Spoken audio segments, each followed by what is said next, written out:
서양철학사 세 번째 시간입니다. 네, 오랜만에 서양철학사인데 다들 어떠신지 모르겠습니다. 우리가 서양철학사를 계속 공부해 오던 과정 속에서, 그러니까 신학 인문 인접 학문을 공부해 오던 과정 속에서 선교사님의 부탁에 의해서 잠시 다른 공부들을 좀 나누다가 다시 서양철학사로 들어왔습니다. 오늘 나눌 곳은 인간이란 무엇인가 이렇게 되어 있네요. 2장입니다. 우리 1장 가지고 두 번의 시간에 걸쳐서 공부를 했었죠. 1장에서 우리가 배운 것을 기억하실지 모르겠습니다만은 1장의 제목부터 우리가 살펴보면 세계의 근원을 찾아서 이렇게 되어 있어요. 여기서의 근원은 이제 그리크 오리지널 텍스트로 이야기를 한다면 아르케가 되겠죠. 아르케. 요한복음 두 번째 단어라고 이야기할 수 있습니다. 요한복음 엔 아르케 이렇게 시작하잖아요. 이제 우리 성경에는 태초에라고 번역이 되어 있는데 이 세 개의 근원을 찾아서가 아르케라면은 이 아르케는 근원도 되는 거고요. 근본, 본질, 시원, 뭐 근원, 원천, 시작 뭐 이런 식으로 여러 단어로 번역을 할 수 있을 것 같습니다. 아무튼 첫 장은 이제 세 개의 근원을 찾아서라는 그 아르케의 문제, 세상의 근본적인, 그 근원적인, 시원적인 그런 문제들을 다뤘고요. 그러니까 그때만 해도 우리가 그 부분을 세계론이라든가 우주론 이런 식으로 이야기를 했죠. 그래서 1장에서 다뤘던 철학 개념이나 또 철학자들은 우리가 쉽게 이야기해서 자연 철학을 다뤘다. 밀레토스의 탈레스부터 시작해서 그 밀레토스의 탈레스가 이제 서양 철학의 아버지 아닙니까? 왜 아버지죠? 그 이전까지만 해도 미토스, 즉 신화나 그 당시는 뭐 어떤 뚜렷한 뭐 종교의 이름으로 남아있지 않는다 하더라도 뭐 종교나 아니면 신앙이나 이런 어떤 그런 믿음의 체계 이런 데서 이제 사람들이 살고 있었다면 그런 미토스 즉 신화적 사고를 벗어나서 이 밀레토스의 탈레스부터 그러니까 기록된 것에 의하면 그렇죠. 기록된 것에 의하면 밀레토스의 탈레스를 어떤 면에서 서양 철학사의 서양 철학의 아버지라고 부르는 거는 그 이미 가지고 있는 그 이성을 활용해서 그 미토스를 깨고 이 세상의 본질 혹은 이 세상의 근원이 무엇인지를 이성으로서 탐구했다. 그래서 이제 철학의 아버지 이제 이런 식으로 부르기도 하는 거거든요. 철학이라는 것이 이제 그리스어로 필레인이라는 동사, 그쵸? 사랑한다라는 동사죠. 그리고 이제 소피아, 즉 그 지혜라는 명사죠. 그러니까 애지, 지혜를 사랑한다 이제 이런 식으로 번역을 할 수 있잖아요. 우리가 그런 식으로 생각을 할 수 있잖아요. 그런 관점에서 봤을 때 이 철학이라는 것은 분명히 학문이라기보다 모든 학문을 시작하기 전에 너무나 기본적으로 알아야 되고 혹은 훈련되어야 하는 지적 활동이라고 정의할 수 있겠죠.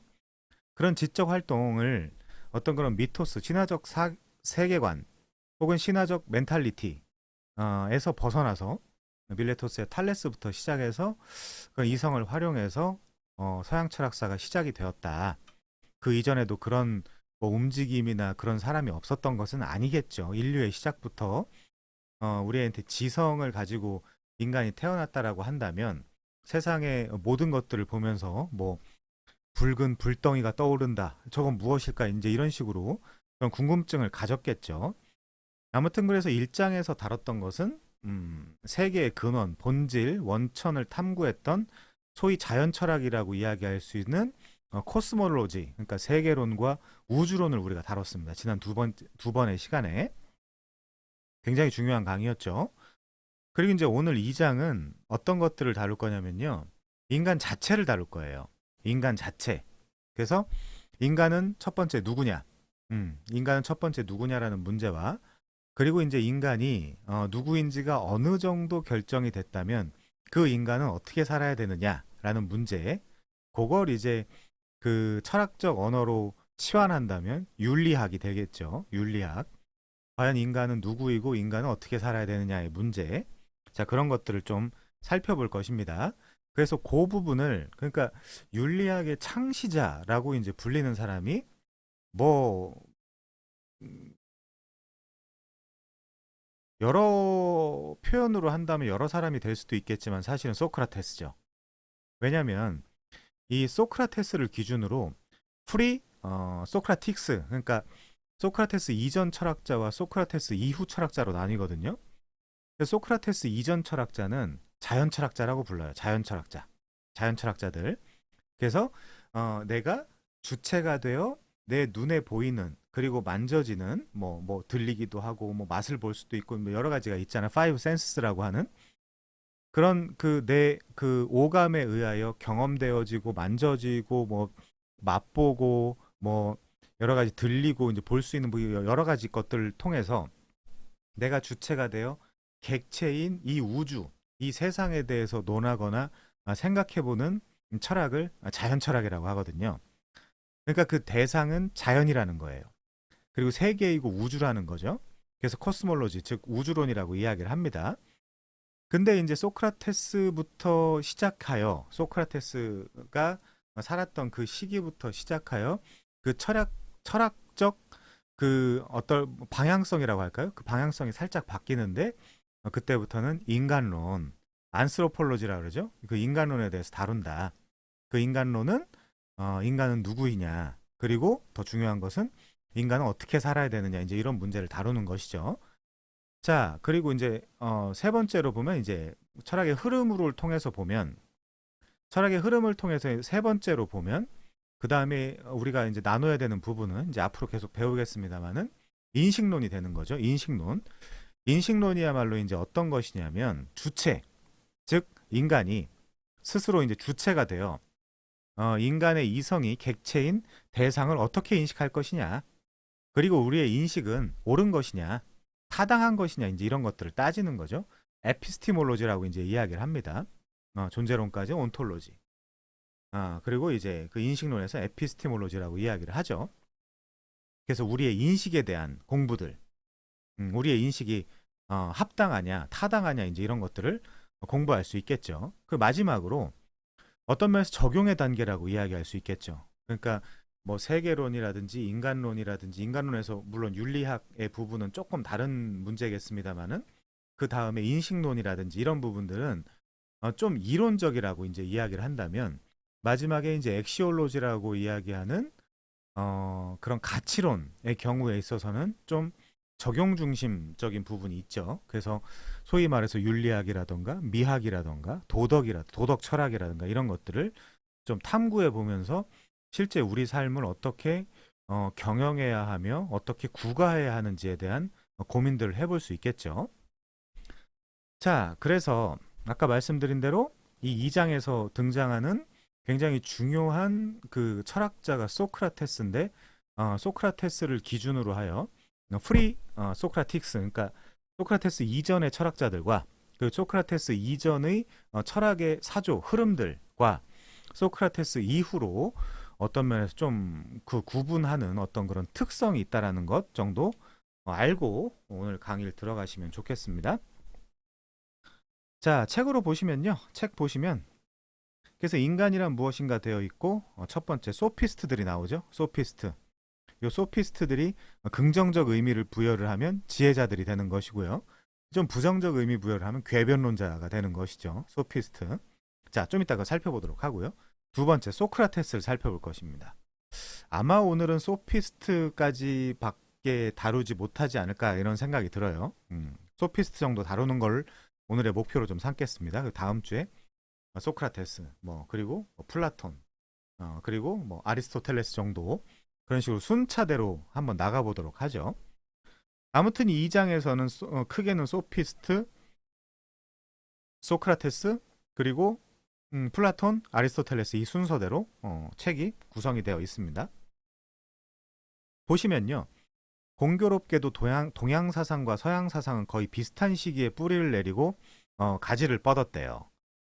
여기서 이제 우리가 생각해 볼 수 있는 것은 과학 혹은 과학적 사고를 갖고 있다라는 사람들, 혹은 과학주의적 사고를 갖고 있다라고 하는 사람들은, 예를 들면 그 우주의 그 기원이 138억 년 전이다, 아니면 예를 들면 태양계의 시원 같은 경우는 뭐 48억 년 전이다 이렇게 이야기하는 경우들이 있잖아요. 이건 사실 거의 신앙의 수준이죠. 믿음의 수준. 왜냐하면 그런 것들은 우리가 어떠한 실험을 통해서 확증할 수 없는 부분들이잖아요. 그 진화 이론이라고 사실은 이야기를 하죠.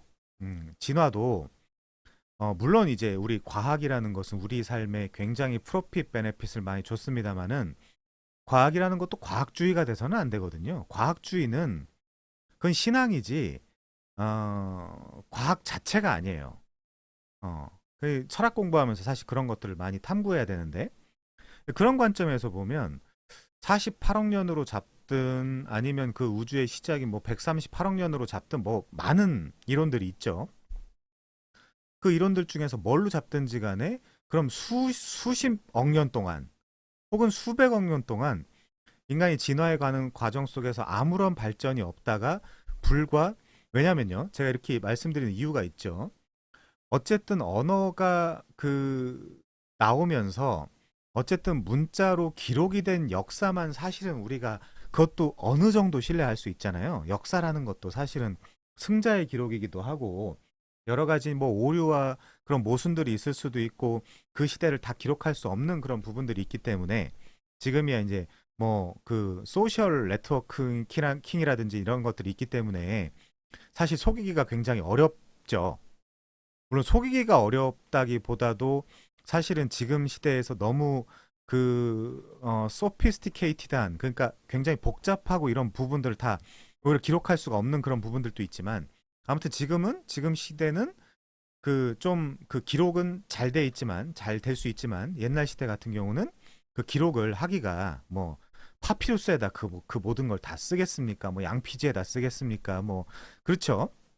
여러 가지 그런 난점들이 있었기 때문에 그 당시의 역사들을 다 신뢰하고 우리가 의존할 수 없다고 하더라도 사실은 약 5천 년 정도 그러니까 문자의 기원을 한 5천 년 정도라고 본다면 그때 정도까지는 어떻게 이제 이야기해 줄 수 있지만 무슨 48억 년 전, 138억 년 전 뭐 이런 이야기 하는 것은 내일 날씨도 제대로 맞추지 못하는 현대 과학이 너무 나갔다라는 느낌을 사실 우리한테 주죠. 빅뱅이라는 것도 사실은 너무나 많은 어떤 그런 그 맹점 같은 것들이 있는 것이고 그 과학에서 그 신의 기원은 뭐냐 이제 이렇게 많이 따지지만 사실은 빅뱅의 기원이 뭐냐 이렇게 따지면 사실 과학도 이야기할 수 없는 부분들이 굉장히 많이 있다라는 것을 우리가 인정을 해야 되겠죠. 아무튼 그래서 동양 사상이든 서양 사상이든 이런 것들이 우리가 어쨌든 좀 신뢰할 만한 그 자료, 신뢰할 만하다라는 건 문자적으로 남아있는 자료를 통해서 이제 보면 5천 년 그 이상으로 더 거슬러 올라가면 사실은 그게 진짜 미토스고 신화죠. 그런 것들이 좀 있습니다. 자, 사상의 씨앗은 그 이전부터도 찾을 수 있겠지만 적어도 기원전 6세기부터 기원전 4세기에 이르러 향후 수천 년 동안 서서히 성장하면서 꽃을 피우게 될 철학의 나무가 싹을 틔운 것은 동양과 서양이 마찬가지다라고 이야기를 합니다. 그러니까 동양에 살고 있는 사람들이었든 서양에 살고 있는 사람들이었든 어쨌든 그런 어떤 철학적 사유, 그쵸? 그런 것들을 다 동일하게 비슷한 시기에 했다라고 해도 과언이 아니겠죠. 자, 그래서 19세기의 철학자 이제 야스퍼스의 경우는 요 그 동서양의 사상적 토대가 됐었던 요 시기, 요 시기를 이제 차축 시대라고 부르는데요. 이 학자들에 따라서 이제 BC 한 8세기부터 BC 한 2, 3세기까지 요 시기를 이제 차축 시대라고 부르죠. 야스퍼스의 경우에는 그의 책 역사의 기원과 목표라는 책에서 차축 시대라는 표현을 씁니다. 요때가 이제 페르시아 제국에는 조로아스터가 활동을 했고 조로아스터 교도 있잖아요. 중국 같은 데에서는 공자라던가 맹자 같은 사람들, 뭐 순자 같은 사람들 이런 사람들이 이제 활동했던 시기이기도 하죠.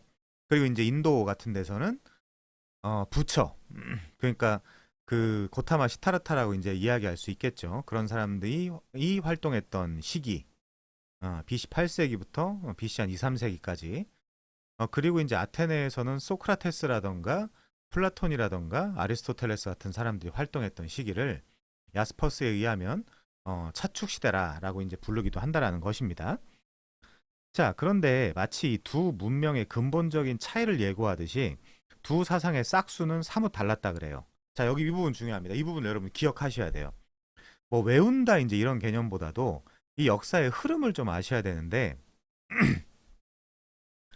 자연 철학으로 출발한 그리스 세계의 사상과 달리 이렇게 나오죠. 왜 자연 철학이라는 표현이 나올까요? 세계론, 우주론, 코스몰로지. 그러니까 예를 들면 한 인간이 아침에 나와서 태양을 보는 것을 시작해서 꽃을 보고 나무를 보고 뭐 돌들과 흙들을 보고 이제 하면서, 야, 이 자연은 어디서 기원을 했을까? 어디서 나온 것일까? 이제 이런 부분들을 고민할 수밖에 없잖아요. 이성이 있는 인간이라면 이거 너무 신기하다. 이것의 출처는 무엇일까? 뭐 그런 논쟁을 지금까지도 하는 거 아닙니까? 이제 진화냐 창조냐 이제 이런 논쟁들을 아직도 하고 있죠.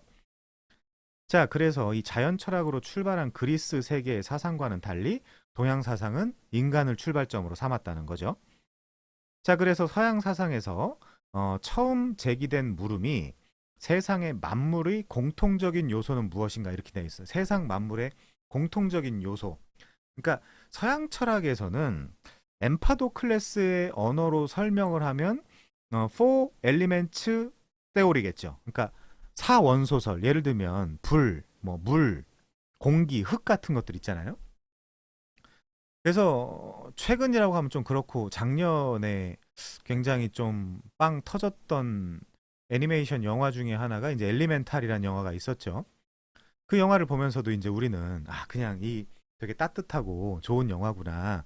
뭐 이제 이렇게만 얘기할 것이 아니라 그 이제 엘리멘탈을 보면서 이거는 그 엠파도클레스의 사원소설을 기본으로 해서 각본을 짰구나. 드라마타이즈 했구나. 이제 이렇게 이해할 수 있겠죠. 자, 아무튼 이런 것들이 왜 중요하냐면요. 우리 갈라디아서 4장 3절에 보면 이 갈라디아 지방 갈라디아 프로빈스는 사도 바울이 사도행전 13장 14장에서 그 선교 여행을 했던 곳이잖아요. 그곳인데 어쨌든 갈라디아 4장 3절에 보면 너희가 아직도 세상의 초등학문 아래에 있느냐 이런 식으로 이제 사도 바울이 이야기를 한단 말이죠. 거기에 이제 그 세상의 초등학문 스토이케이아 이제 이렇게 돼 있는데, 스토이케이아 이렇게 돼 있는데 그 부분을 세상의 초등학문이라는 부분을 나나주를 따라서 내려오면 고대의 우주관이라고 되어 있을 거예요. 그 제가 가지고 있는 성경으로 보면 그 대한성서 공예겠죠. 그 성경에서 그 번역한 그 세상의 초등학문 스토이케이아 그 부분을 나나주를 따라와서 이제 내려가서 보면 그 고대의 우주관이 이렇게 되어 있거든요. 그 고대의 우주관이 뭐라는 거죠? 물, 불, 뭐 공기, 뭐 흙, 또 이제 어떤 뭐 이제 뭐 원소 이제 뭐 이런 식으로 원자 이제 이런 식으로 이야기할 수도 있겠죠. 그러니까 서양 사상에서 처음 제기된 물음, 이 인간이 드디어 인간 자체의 어빌리티, 즉 인간 자체가 가지고 있는 그 이성을 발휘하여 미토스, 신화를 깨부신 다음 신화를 뚫고 혹은 신화를 넘어가서 이성을 발휘해서 이 세상의 본질이 무엇일까를 연구하기 시작한 그 출발, 그 서양 철학의 아버지를 밀레토스의 탈레스라고 이제 이야기를 하는 겁니다. 그 물이 진짜 세상의 원질이다 그런 얘기가 아니라 물, 뭐 불, 공기, 흙, 뭐 그리고 뭐 원자 이제 이런 이야기를 할 때 그 논리가 무엇인지를 탐구해 봐야 되는 것이 사실 철학의 사유의 목표이며 목적이 되는 것이죠. 자, 그래서 서양 사상에서 처음 제기된 물음이 세상 만물의 공통적인 요소가 무엇이냐? 공통적인 요소, 엘리멘트. ESV 성경에도 그 스토이케이아, 세상의 초등학문이 엘리멘트로 번역이 되어 있죠. 자, 그래서 즉 자연이 무엇인가? 자연이란 무엇인가? 한문으로 표현하면 스스로 생겨났다 이제 이런 뜻인데 세상에 스스로 생겨났다? 이것도 신앙이죠. 빅뱅이 스스로 일어났다. 어떤 에너지에 의해서. 그럼 그 어떤 에너지는 뭔데요? 신앙이죠. 그렇기 때문에 여전히 테오리라는 그 이론이라는 이름으로 어떤 그런 이론의 그 조금 그 상대 개념으로서는 사실은 법칙이라는 것이 있겠죠. 연력학 법칙이라던가 뭐 그 에너지 보존의 법칙이라던가 이런 식으로 이과적 혹은 과학적으로 이제 정리되어 있는 어떤 그런 과학적 법칙들이 있다면 아직도 이제 진화라는 것은 우리가 뚜렷하게 제 과학을 뭐 까는 건 아닙니다. 이렇게 과학의 도움을 받아가면서 우리가 이제 무슨 집구석에서 이렇게 편하게 앉아가지고 강의도 하고 있는 이 시대에 당연히 제가 과학을 너무 감사해하고 있고 과학자들도 존경하고 존중합니다만은 과학주의로 흘러서는 안 된다. 과학주의로 흐르는 순간 그건 신앙이다. 이제 이렇게 표현할 수 있겠죠. 자, 그래서 이 서양 사상이 자연이란 무엇인가로 출발을 했다면 동양 사상의 첫 질문은 사람은 어떻게 살아야 되는가라고 이제 생각을 했다라는 것이죠.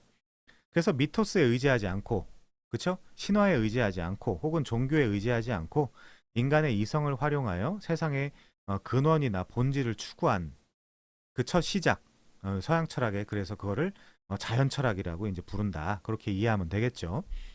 그래서 이제 볼테르 같은 사상가들, 데이비드 휴մ 이런 사람들도 비슷한 이야기를 했습니다만은 볼테르라는 사상가는 이렇게 표현을 했죠. 미신, 미토스, 혹은 종교, 혹은 신앙 이런 것들은 이 온 세상을 불 위에다 올려놓지만 이 철학, 그쵸? 리즌, 이성 이런 것들은 그 온 세상에 붙은 불을 끄는 역할을 한다. 이제 이렇게 이야기하면서 이성 수위론을 이야기했죠. 이성이 당연히 이 종교 이런 것들보다 당연히 중요하다. 어떻게 그 어드밴스드된 인간이 그쵸? 엔라이트먼트 그 계몽된 인간이 종교를 믿을 수 있냐? 이제 이런 흐름으로 가면서 이제 계몽주의, 자유주의 이제 이렇게 가다가 이제 나중에 펀더멘털리즘 근본주의까지 나타나게 되는 것이죠. 그런 흐름들을 잘 알고 계셔야 됩니다. 자, 그래서 그리스 초기 철학자들이 문제에 답을 놓고 의견이 분분했던 것과는 달리 중국의 초기 철학자들은 중국이 사실은 어떤 면에서 동양 철학의 그 뭐랄까요 이제 지표라거나 이제 기준이라거나 이렇게 이야기할 수 있는 부분들도 있으니까요. 자, 그 중국이 초기 철학자들이 쉽게 의견 일치를 본 이유는 문제의 성격이 다르기 때문이다. 이제 이렇게 이야기를 하네요. 자, 자연이 무엇이냐? 그러니까 자연의 그 아르케가 무엇이냐? 라는 문제에 대한 답은 여러 가지일 수밖에 없겠죠. 그렇지만 사람이 어떻게 살아야 하는지는 적어도 중국에서는 확실한 정답이 이미 주어져 있었다라는 거예요. 동양 철학에 의하면. 그게 뭘까요? 천리라는 겁니다. 천리.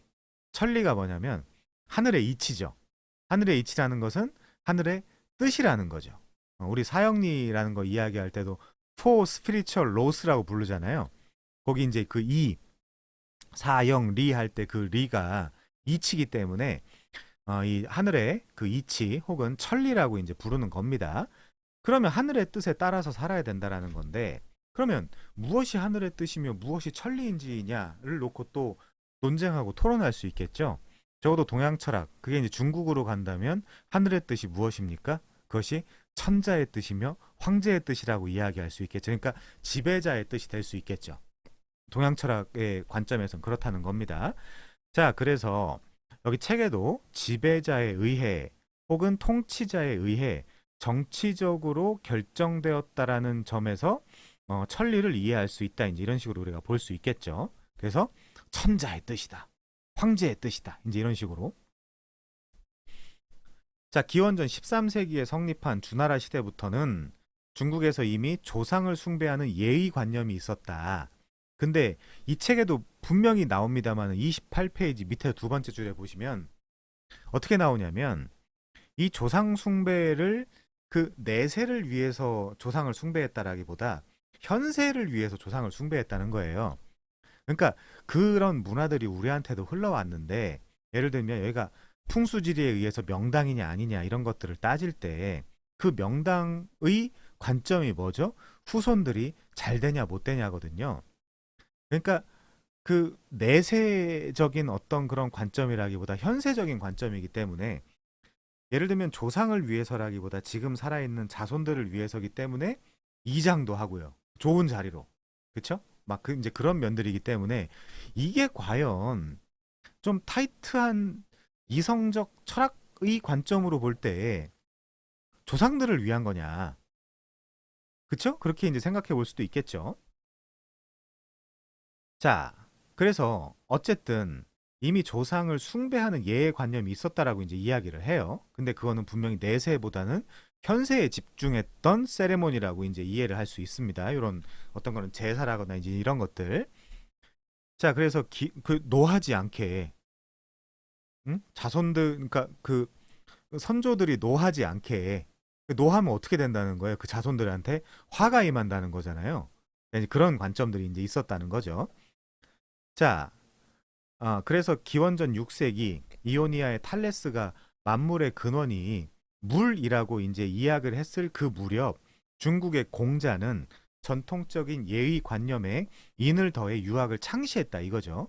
여러분 책에도 지금 한문이 이렇게 인이라고 이제 표현이 되어 있는데 이 인이라는 것이 사람 인에다가 이제 두 이자거든요. 요 인, 이 저기 이 인이라는 한자를 파자해 보면 그러니까 두 사람이란 뜻이에요.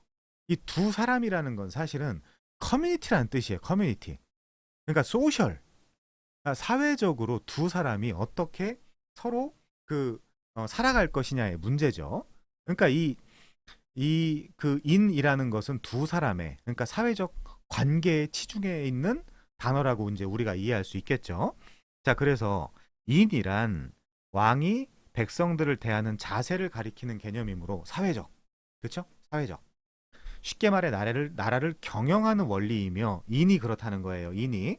자, 그래서 이 인, 사람 인의 두 이를 쓴 이 인이라는 단어가 이렇게 이제 적용이 되는 거죠. 어떻게요? 사람은 어떻게 살아야 하는가? 인이라는 단어에 이제 그런 개념들이 들어간다는 겁니다. 자, 그 물음과 직결이 된다는 거죠. 그러니까 동양 철학적 세계관과 가치관은 무엇이냐? 그래서 공자는 사실 인의 예지신, 그러니까 공자의 유교적 사상과 배경과 바탕이 되는 것이 인의 예지, 신, 뭐 이제 뭐런 이런 것들이잖아요.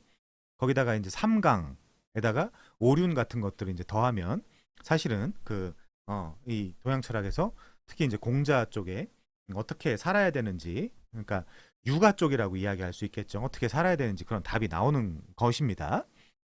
자, 그래서 여기 인의 정치, 즉 이데올로기적 속성은 왕도 정치를 주장한 후대의 맹자에게서 더 확실히 드러난다. 다 육아 쪽이잖아요. 뭐 그 공자, 맹자, 뭐 순자 같은 사람들 다 육아 쪽인데, 그래서 중국의 초기 철학자들, 이른바 제자백가라고 불린 사람들은 제자는 학자라는 뜻이고요.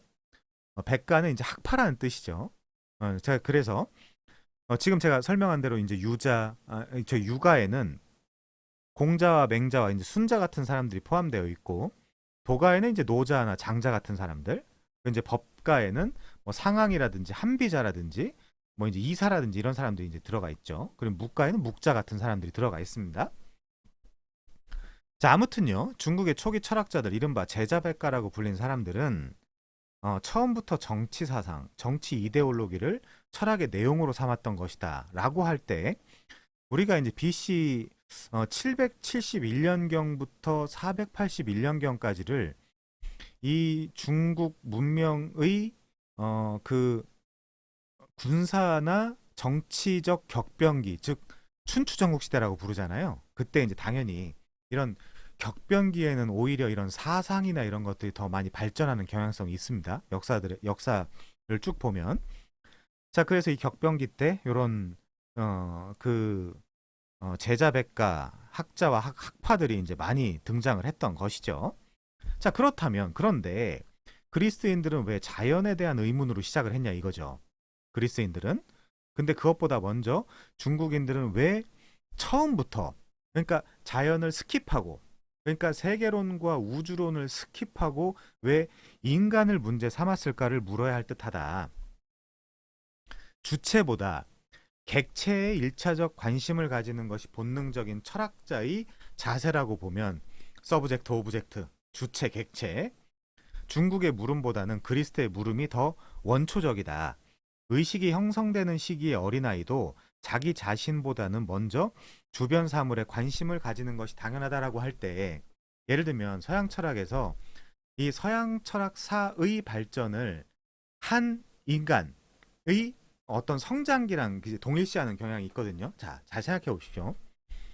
어린아이가 있습니다. 어린아이는 이제 처음엔 이제 막 기어다니죠. 기어다니면서 다 만져보고 막 이제 이럽니다. 먹어보고 이제 막 이런단 말이죠. 그런 식으로 이제 경험을 해보는 거예요.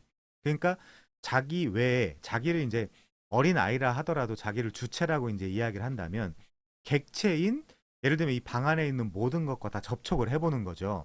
그 접촉을 마친 후에 예를 들면 그게 무슨 장난감이든 뭐든 다 그걸 이제 다 입에다 넣어보는 거거든요.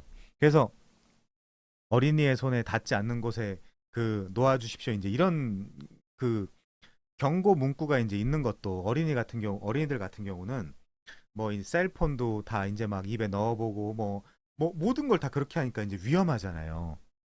그 세탁기 안으로 막 들어갈 수도 있는 거고 이제 그렇잖아요. 막 이제 여러 가지 위험한 것들이 있기 때문에 그렇지만 이 어린아이의 시기에는 한 인간이 어린아이의 시기에는 모든 걸 다 경험해 본다는 거예요. 만지거나 뭐 이제 여러 가지를 통해서 입에 이제 넣어보거나 그쵸?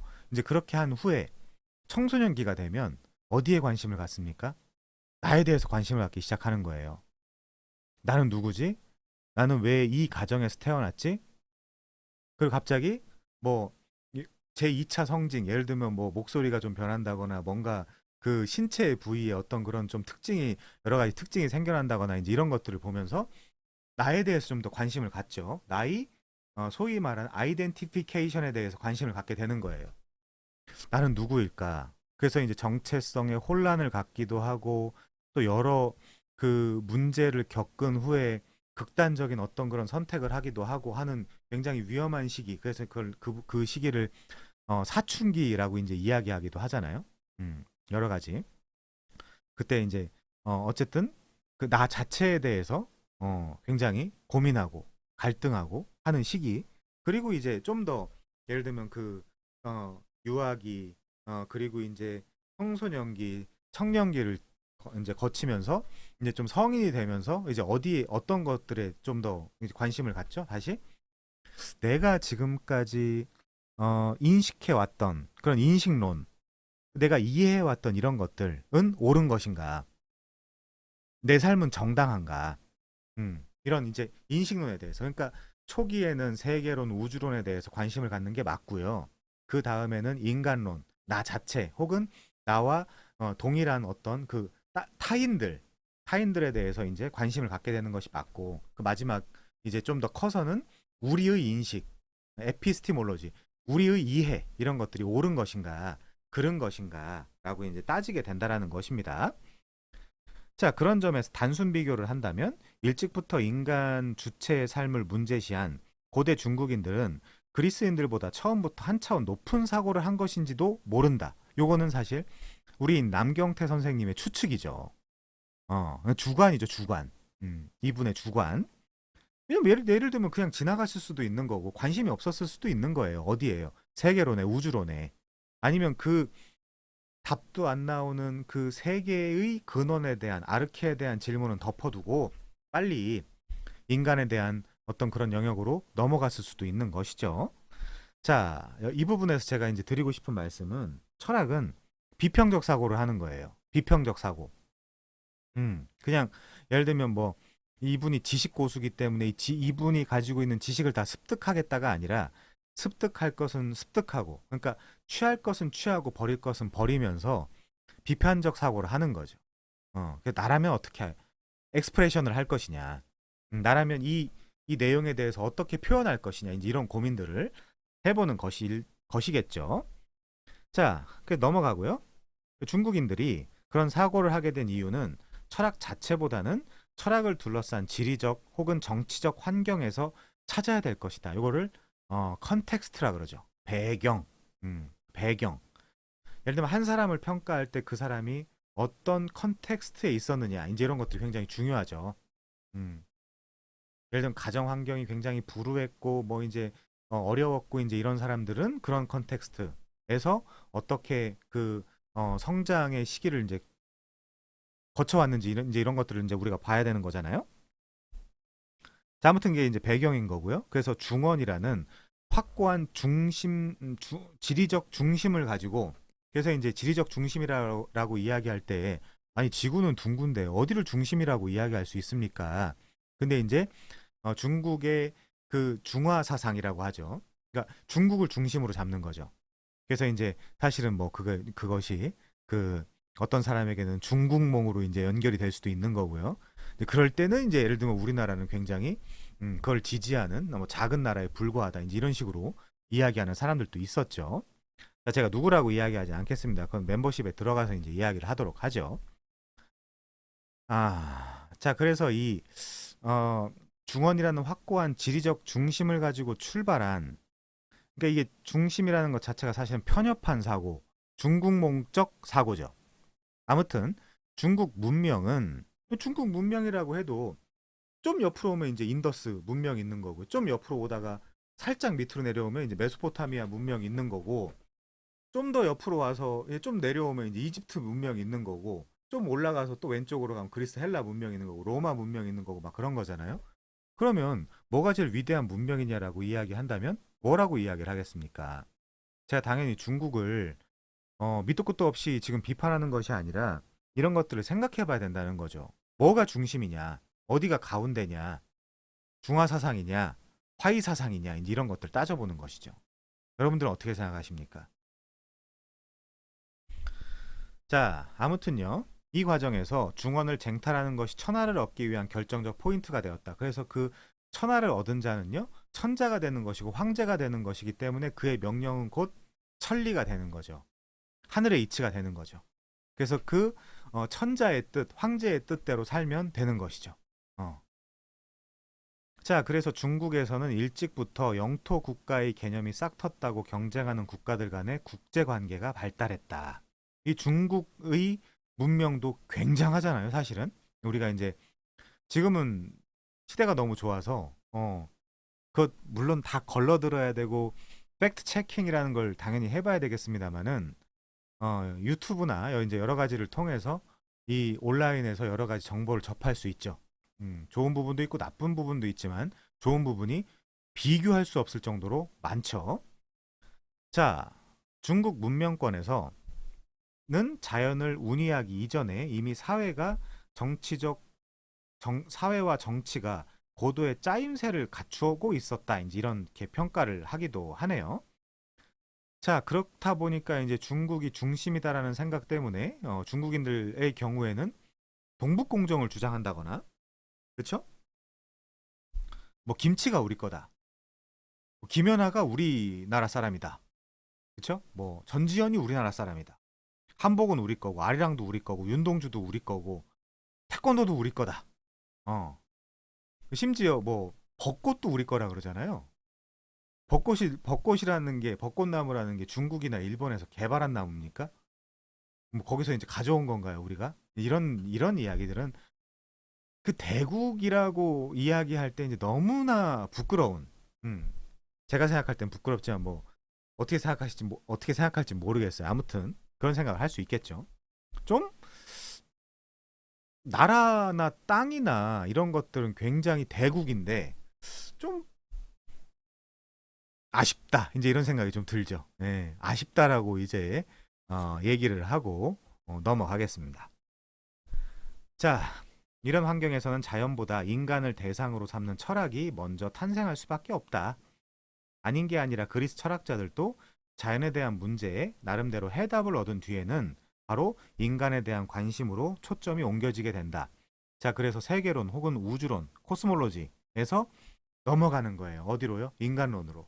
소피스트 시대를 거쳐서 소크라테스에까지 가면서 소크라테스가 그래서 어떤 철학자들에 의하면 소크라테스야말로 윤리학의 창시자이다. 이제 이렇게 이야기하기도 하죠. 물론 소크라테스의 사상은 플라톤이 자신의 책 여러 곳에서 소크라테스의 사상을 녹여서 소크라테스를 주연화하여 자기의 사상과 스승이라고 일컬어지는 소크라테스의 사상을 버무려서 그를 주인공으로 만들어서 그렇게 이제 표현을 한 것이죠.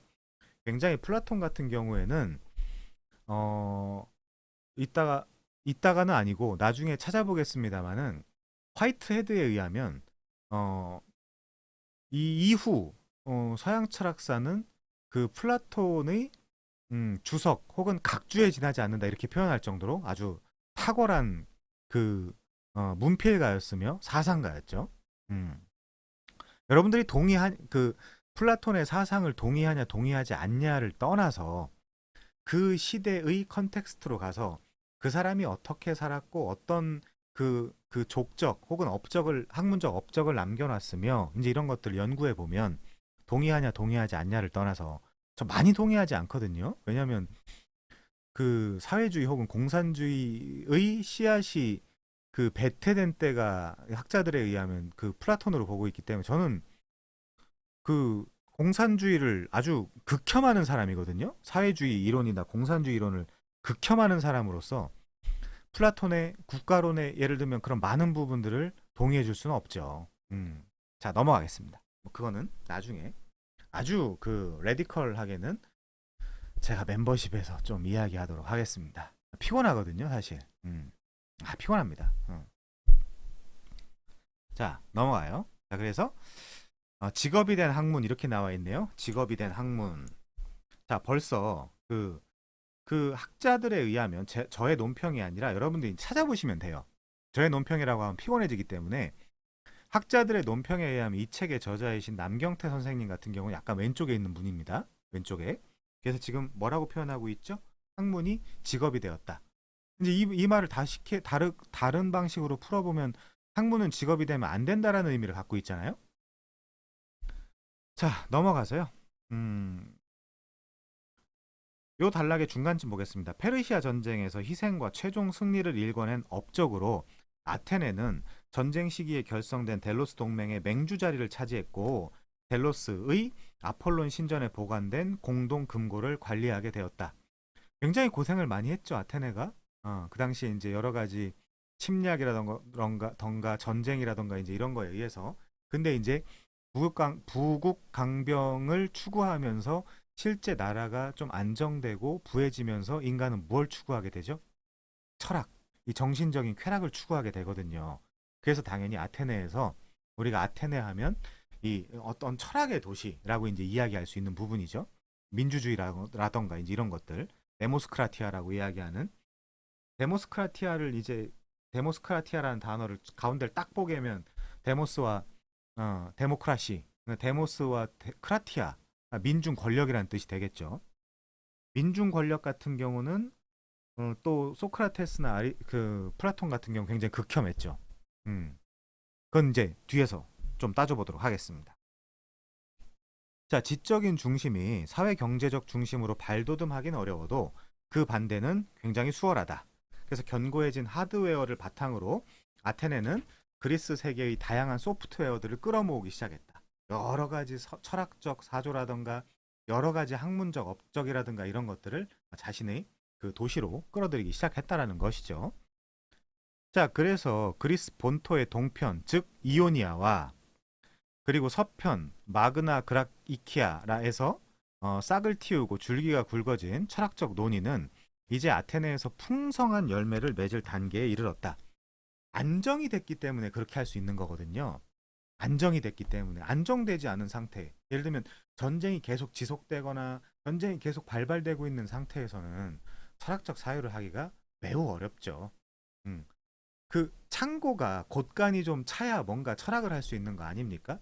제가 언젠가 또 표현했지만 훗날 좀 살펴볼 수도 있겠습니다만 아리스토텔레스는 철학의 어떤 면에서 그 철학을 할 수 있는 그 배경은 안정이라고 이야기했죠. 스콜라라는 표현을 여러분들이 아실 텐데 그게 이제 그리스어에서 스콜레에서 온 단어죠. 그러니까 이제 뭐 좀 한가하다, 좀 평화롭다, 뭐 이제 이런 뜻인데 사실은 스콜레, 즉 좀 평화롭고 안정된 상태에서만이 어떤 지적 활동을 할 수 있는 것이죠. 지금 떼거리도 없고 먹고 살 게 아무것도 없는데 어떻게 지적 활동을 할 수 있겠습니까? 어떤 사람들에 의해서는 그쵸? 나가서 돈 벌어야죠. 그런 문제들이 있습니다. 자, 그래서 세술은 세 부대에 담는 게 옳다. 그래서 지리적 중심이 이동하자 철학의 초점도 달라졌다. 지금 저자의 의도를 아시겠죠, 여러분들? 세계론에서 인간론으로 인간 자체에 대한 궁금증으로 달라졌다. 이제 이렇게 넘어가겠죠, 자연스럽게. 자, 그래서 앞서 살펴본 대로 그리스 세계에서 처음 탄생한 철학은 기본적으로 자연 철학이었다. 이 아르케, 이 근원이 뭐지? 본질이 뭐지? 시원이 뭐지? 이런 것들 따졌던 그 아르케. 그쵸? 자, 그래서 이 탈레스는 물, 헤라이클레이토스는 불, 그리고 피타고라스는 수, 그 데모크리스토스도 원자, 이제 이런 식으로 비록 직접적으로 존재를 확인할 수 있는 것은 아니었지만 자연 세계에서 유추된 개념이라는 점에서 크게 다를 바가 없었다. 이제 우리가 이렇게 이해를 하는 것이죠. 자, 그래서 이제 이 물, 불, 수, 원자 이제 이런 것이 중요한 게 아니라 예를 들면 물이라든가 불이라든가 수라든가 원자라는 것을 아웃풋으로 내어놓기까지의 그 프로세스에서 나타나는 논리적 사유를 어, 논리적 사유를 추적해 보는 것이 철학이죠. 음. 철학은 어떤 면에서 학문이라고, 물론 철학도 학문의 범주에 넣자면 넣을 수 있지만 철학은 학문의 범주에 넣기보다는 학문을 할 수 있는 배경을 깔아주는, 그래서 이제 사실은 필레인 소피아 이제 이렇게 되지, 필로소피라고 이제 이야기를 하지, 사실은 뒤에다 로고스를 붙이는 어떤 그런 학문적 체계로 이제 이해하지는 않죠, 철학을. 그쵸? 자, 그래서 여러분들이 그 영화 보셨는지 모르겠어요. 용의자 X? 이제 일본에서 용의자 X의 헌신이라는 영화를 모티프로 해서 한국식으로 바꾼 영화죠. 그 영화의 이제 초반에 보시면 그 영화의 주인공, 즉 류승범 배우께서 그 영화에서 선생님 역할로 나오죠. 근데 영화 초반에 그 막 앞에서 그 어떤 그 수학 공식들을 막 풀고 있어요. 이 류승범 배우가. 그러니까 이제 학생들이 막 뭐 절반은 자고 또 어떤 친구는 막 기타를 치거든요. 그러면서 그 재미없는 선생님의 수학 그 강의를 약간 비난을 하면서 우리가 저딴 공식을 알아서 뭐 하냐 이제 이렇게 이야기를 합니다. 그때 이제 그 류승범 그 배우가 그 학생한테 와서 이렇게 이제 이야기를 해요. 이 음악이라는 건 말이야, 우리 귀에는 다 다르게 들리지만 결국에 모두 다 잘 어울리는 이 화음들을 어떻게 배치하느냐, 그 문제일 뿐이야. 물론 도레미 같은 것들은 숫자 1, 2, 3처럼 처음부터 이 세상에 존재하고 있었어. 하지만 그 개개인의 음들 사이의 관계를 알아내서 화음이라는 공식을 만들어낸 사람이 바로 피타고라스야. 지금 우리가 배우고 있는 이 삼각수도 바로 그 피타고라스가 발견했단다. 이제 이렇게 이야기를 하거든요. 그러니까 이 피타고라스의 경우는 물론 이 그 배우분이 잘 그 대사를 쳤습니다마는, 그래서 피타고라스는 이 세상의 원질이, 이 세상의 그 아르케가 숫자다. 이제 이렇게 그냥 그걸 외우는 것이 아니라, 우리 고등학교 때 이제 그런 거 많이 외웠잖아요. 물론 저는 그때 놀았어요. 전혀 그런 걸 외울 생각 자체가 이제 없었던 시기였기 때문에 놀았고, 이제 저는 다른 걸 했는데, 아무튼 그때 이제 이 피타고라스는 수라는 것을 어떻게 이제 이해했다는 거죠? 숫자는 도레미 같은 것들은 숫자 1, 2, 3처럼 처음부터 이 세상에 존재하고 있었어라고 이야기를 한 거예요. 그래서 피타고라스는 이 숫자가 아르케구나. 라고 이제 이야기를 한 거죠. 수로 그런 것들을 표현해보고 이해할 수 있다라는 믿음이 있었어요. 물론 훗날 그 믿음이 종교적 믿음이 되어 어떤 종교를 창시하고 그 종교의 교주가 되어 마지막엔 그 비참한 죽음으로 인생을 마쳤죠. 피타고라스의 경우에는. 아무튼 용의자 X도 영어 제목이 사실은 포스트 같은데 잘 이제 여러분들이 확인을 해보시면 퍼펙트 넘버로 되어 있습니다. 퍼펙트 넘버. 그런 배경들이 깔려 있다라고 이제 우리가 유추를 해볼 수 있는 것이죠. 그래서 그런 개개인의 음들 사이의 관계를 알아내서 화음이라는 공식을 만들어낸 사람이 피타고라스다 라고 이제 이해를 할 수 있는 겁니다. 그래서 탈레스는 물이라 그랬다, 헤라클레이토스는 불이라 그랬다, 피타고라스는 수라 그랬다, 데모크리토스는 원자라 그랬다, 그런 내용을 암기하고 뭐 어디다가 블랭크 채우고 이제 이런 것들이 중요한 것이 아니라 그 논리가 무엇이냐를 우리가 이제 따져봐야 되는 것이죠. 그거를 이제 그 까드신 분들은 1, 2강을 참조하시면 되겠습니다. 자, 다음 단락으로 넘어가시면요. 그래서 아테네로 자리를 옮긴 철학은 새 무대에 어울리는 새 모습을 선보인다. 어떻게 해요? 자연에서 인간으로. 캐치프레이즈가 달라진 거죠. 옛날엔 자연이었지만 지금은 인간으로. 우주론, 세계론, 형이상학적 질문들을 막 했다가 이제는 인간으로. 이렇게. 자, 이것이 새로운 철학의 모토다. 어떤 사람들은 진일보했다라고 평가하고요. 어떤 사람들은 아직 다 지금 세계의 그 시류 원질에 대한 원류에 대한 것들을 이해하지 못하는데 그냥 넘어갔다. 그래서 이제 남경태 선생님도요. 물론 자연 철학의 모든 문제에 답을 달진 못했지만 이렇게 이야기하는 거예요. 그래서 궁극의 물질이 추상적인 원자. 당시에는 원자가 추상적인 물질일 수밖에 없었죠. 추상의 세계 속에서 쪼개고 쪼개다 보면 그런 것들이 나오지 않을까라는 추상의 세계에 머물러 있을 수밖에 없겠죠. 예를 들면 현미경이나 이런 것들로 그래도 눈으로 파악하거나 어쨌든 소위 말한 우리의 그 오감, 파이브 센스스로 우리가 이제 이해할 수 있는 부분은 아니니까요. 자, 아무튼 궁극의 물질이 추상적인 원자라는 단계까지 올라온 뒤에는 관심의 초점이 세계론에서 이제 인간론으로 옮겨지게 되었다. 이제 이렇게 보는 거죠. 자, 그래서 새로운 지적 환경을 이끈 첫 주자는 누구라고 이야기를 해요? 소피스트라고 이야기를 합니다. 소피스트. 아까 말씀드렸죠? 이 소피스트들한테 긍정적 의미 부여를 하면 지혜의 애자가 되는 것이고요. 부정적 의미 부여를 하면 궤변론자가 되는 거예요. 이 영어 단어에도 그 소피스트리라는 단어가 있죠. 그게 이제 궤변 혹은 궤변론자 이제 이런 뜻입니다. 궤변론 뭐 이제 이런 뜻이에요, 이게. 그리고 이제 또 소포모릭이라는 단어도 있죠. 아는 척한다. 뭐 잘난 척한다. 이제 뭐 이런 뜻도 있고 또 소피스티케이티드 이제 이런 단어도 있죠. 굉장히 복잡하고 현학적이고 뭐 추상적이며 뭐 이런 어떤 그런 뉘앙스를 주는 단어죠. 그러니까 뭐 예를 들면 소피스트리라거나 소포모릭, 소피스티케이티드 이제 이런 단어들과 소피스트 이제 이런 단어들의 그 뭐랄까요? 그 원류가 같은 거죠. 사실은 뿌리가. 음. 그래서 철학의 어원이 필로와 소피아, 즉 지혜의 사랑이니까 애지, 지혜의 사랑이니까 뒷부분을 딴 소피스트라는 말은 지혜로운 자가 될 터이다. 이제 이렇게 나와 있네요.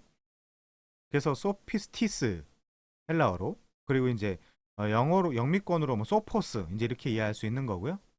어, 철학자가요. 철학자는 이제 필로소퍼스 이제 이렇게 이야기하기도 하죠. 철학자, 필로소퍼스 이제 이렇게 이야기를 합니다.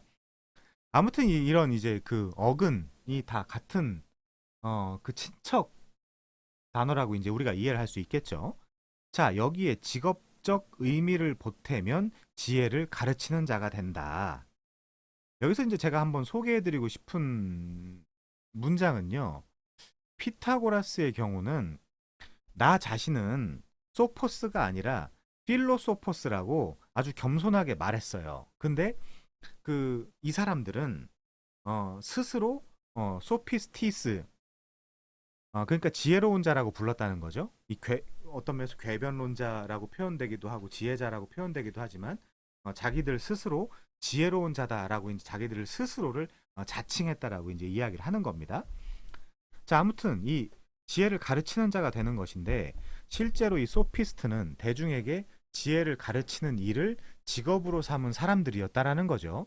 그래서 이 남경태 선생님의 정치 철학적 이데올로기에 비추어 보면 이 지혜를 가르치는 일을 직업으로 삼거나 돈을 받고 해서는 된다라는 이야기에 안 된다는 이야기예요.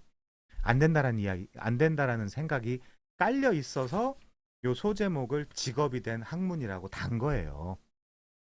음. 여러분들 책을 읽으시면서 그런 비평을 하시면서 읽으시기 바랍니다. 자, 그래서 그 증거가 있어요. 바로 다음 단락 한번 보세요.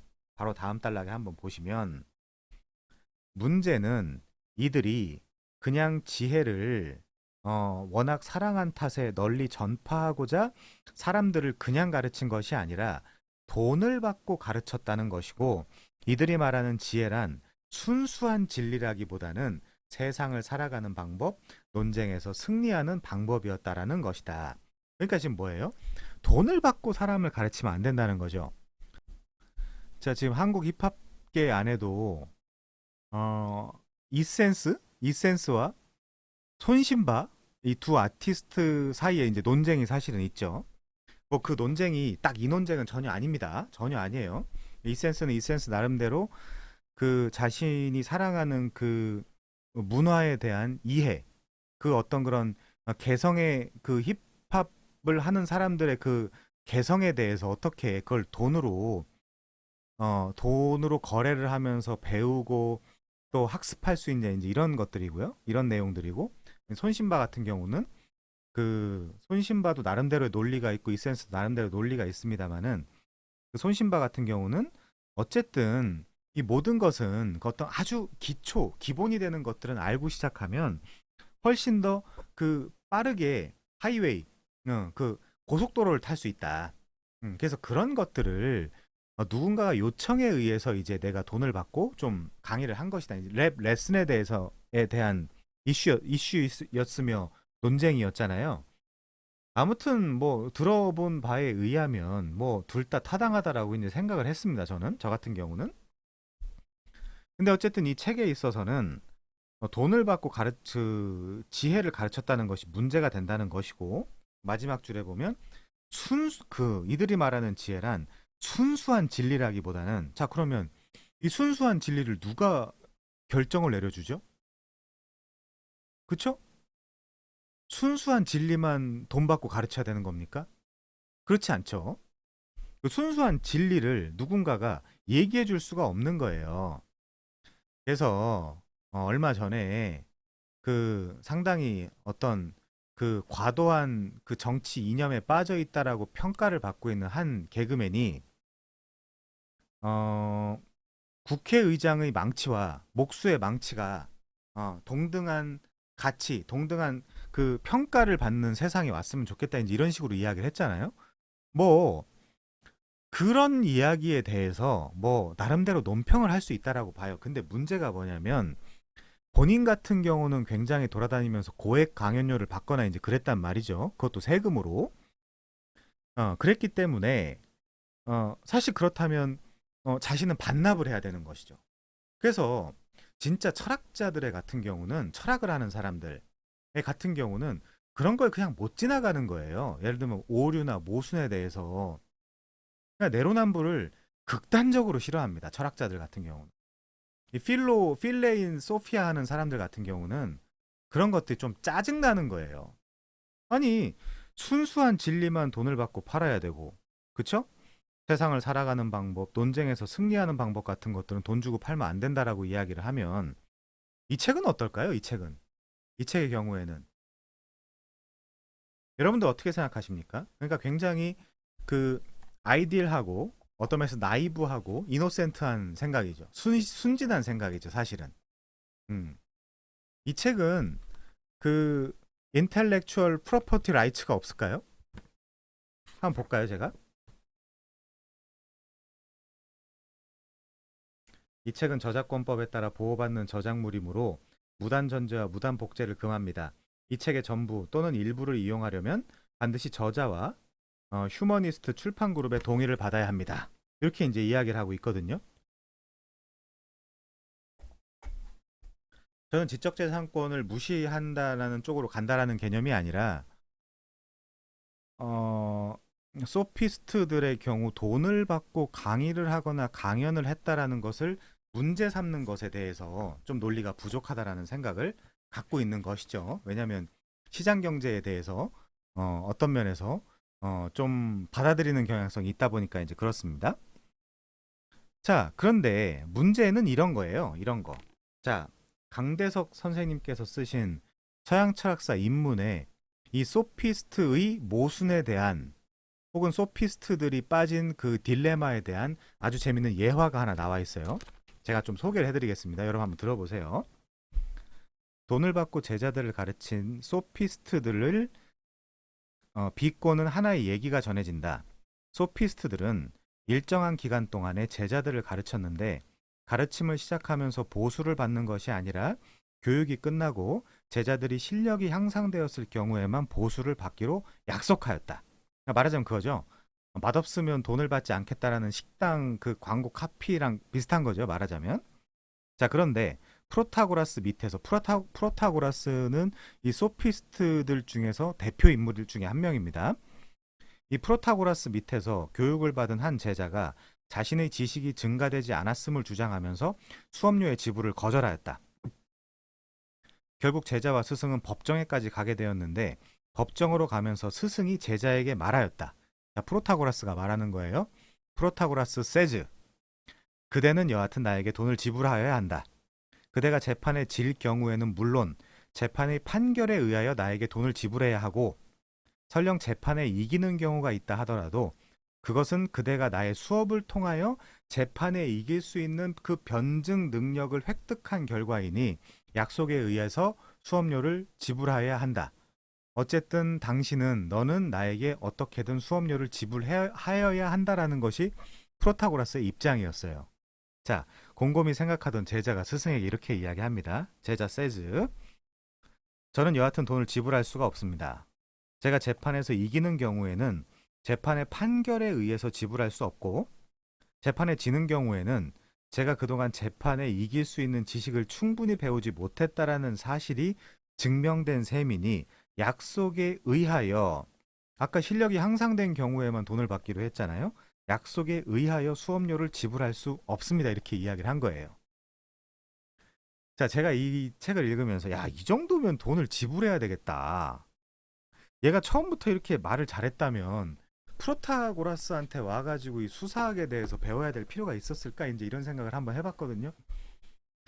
자, 이것이 논리학에 나오는 유명한 딜레마의 예이기도 해요.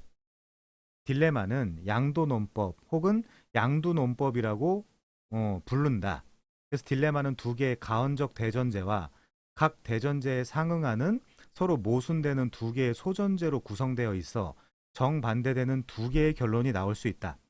만일 재판에 이기면이라는 대전제 속의 법의 판결에 의하여 지불할 의무가 없다와 약속에 의해서 지불할 의무가 있다라는 소전제가 포함되어 있고 재판에 지는 경우에도 반대되는 소전제가 포함되어 있으므로 전체적인 논증 자체가 모순이다. 생각하기에 따라 사태의 진위가 바뀌므로 진리나 정의가 모두 상대적이라는 소피스트들의 주장이 과연 어떤 자가 당착에 도달하였는지를 아주 잘 보여주는 예라고 할 수 있겠다. 그러니까 이 소피스트들은 굉장히 극단적 상대주의자 그리고 절대적 회의론자들이었거든요. 그러니까 굉장히 어떤 면에서 모순이나 이제 이런 딜레마의 상황들이 많이 처해질 수밖에 없었던 거죠.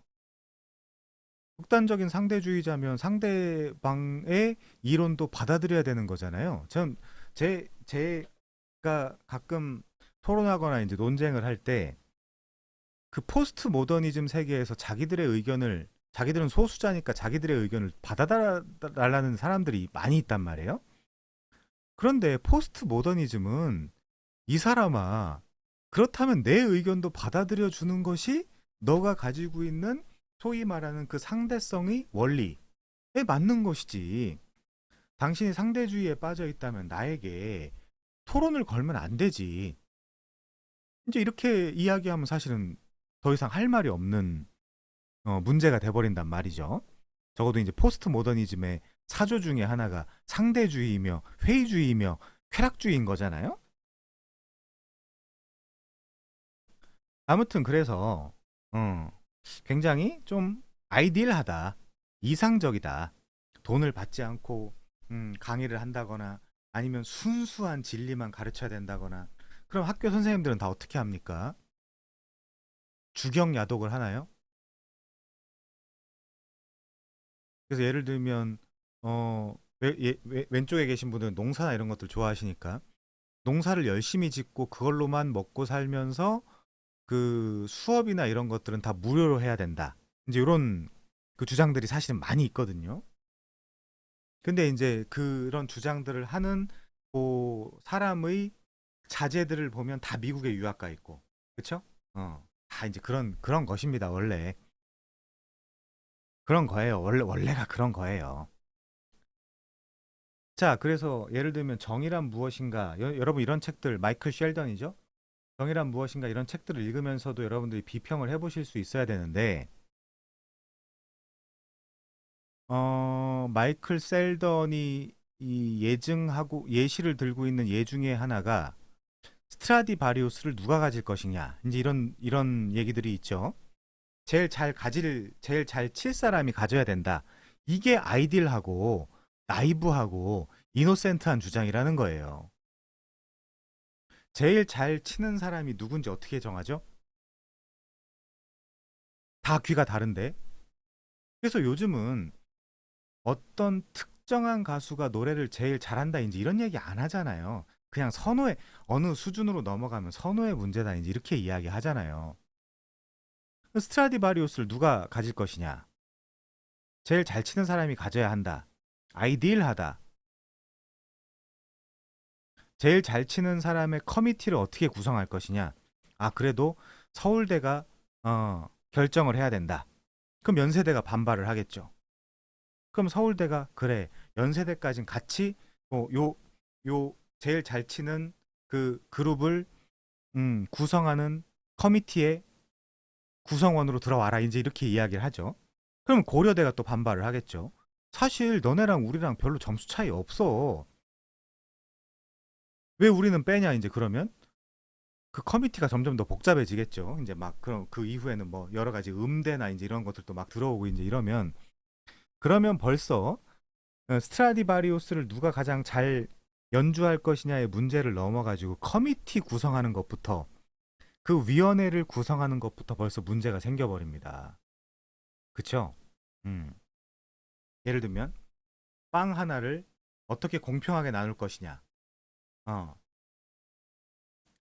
사람마다 다 키 차이가 있고 몸무게 차이가 있고 어떤 사람은 많이 먹고 어떤 사람은 적게 먹는 과정 속에서 가장 정확하게 빵 같은 경우는 가장 정확하게 자른다라는 것도 불가능하지만 가장 정확하게 자른다고 해도 다른 기준이나 다른 관점을 들이대는 순간 나는 더 키가 큰데 나는 더 살쪘는데 이런 개념들을 들이대는 순간 공평하지 않죠. 그래서 원래 민주주의라는 것이 그쵸? 자유민주주의라는 것이 이 불평등을 인정하는 차원에서 출발하는 겁니다. 세상에 평등이라는 건 없어요. 근데 평등을 주장하는 사람들의 목소리가 워낙 크다 보니까 이 정치인들 같은 경우는 그냥 받아줄 수밖에 없는 구조로 이루어져 있거든요. 근데 세상에 평등이 어디 있습니까?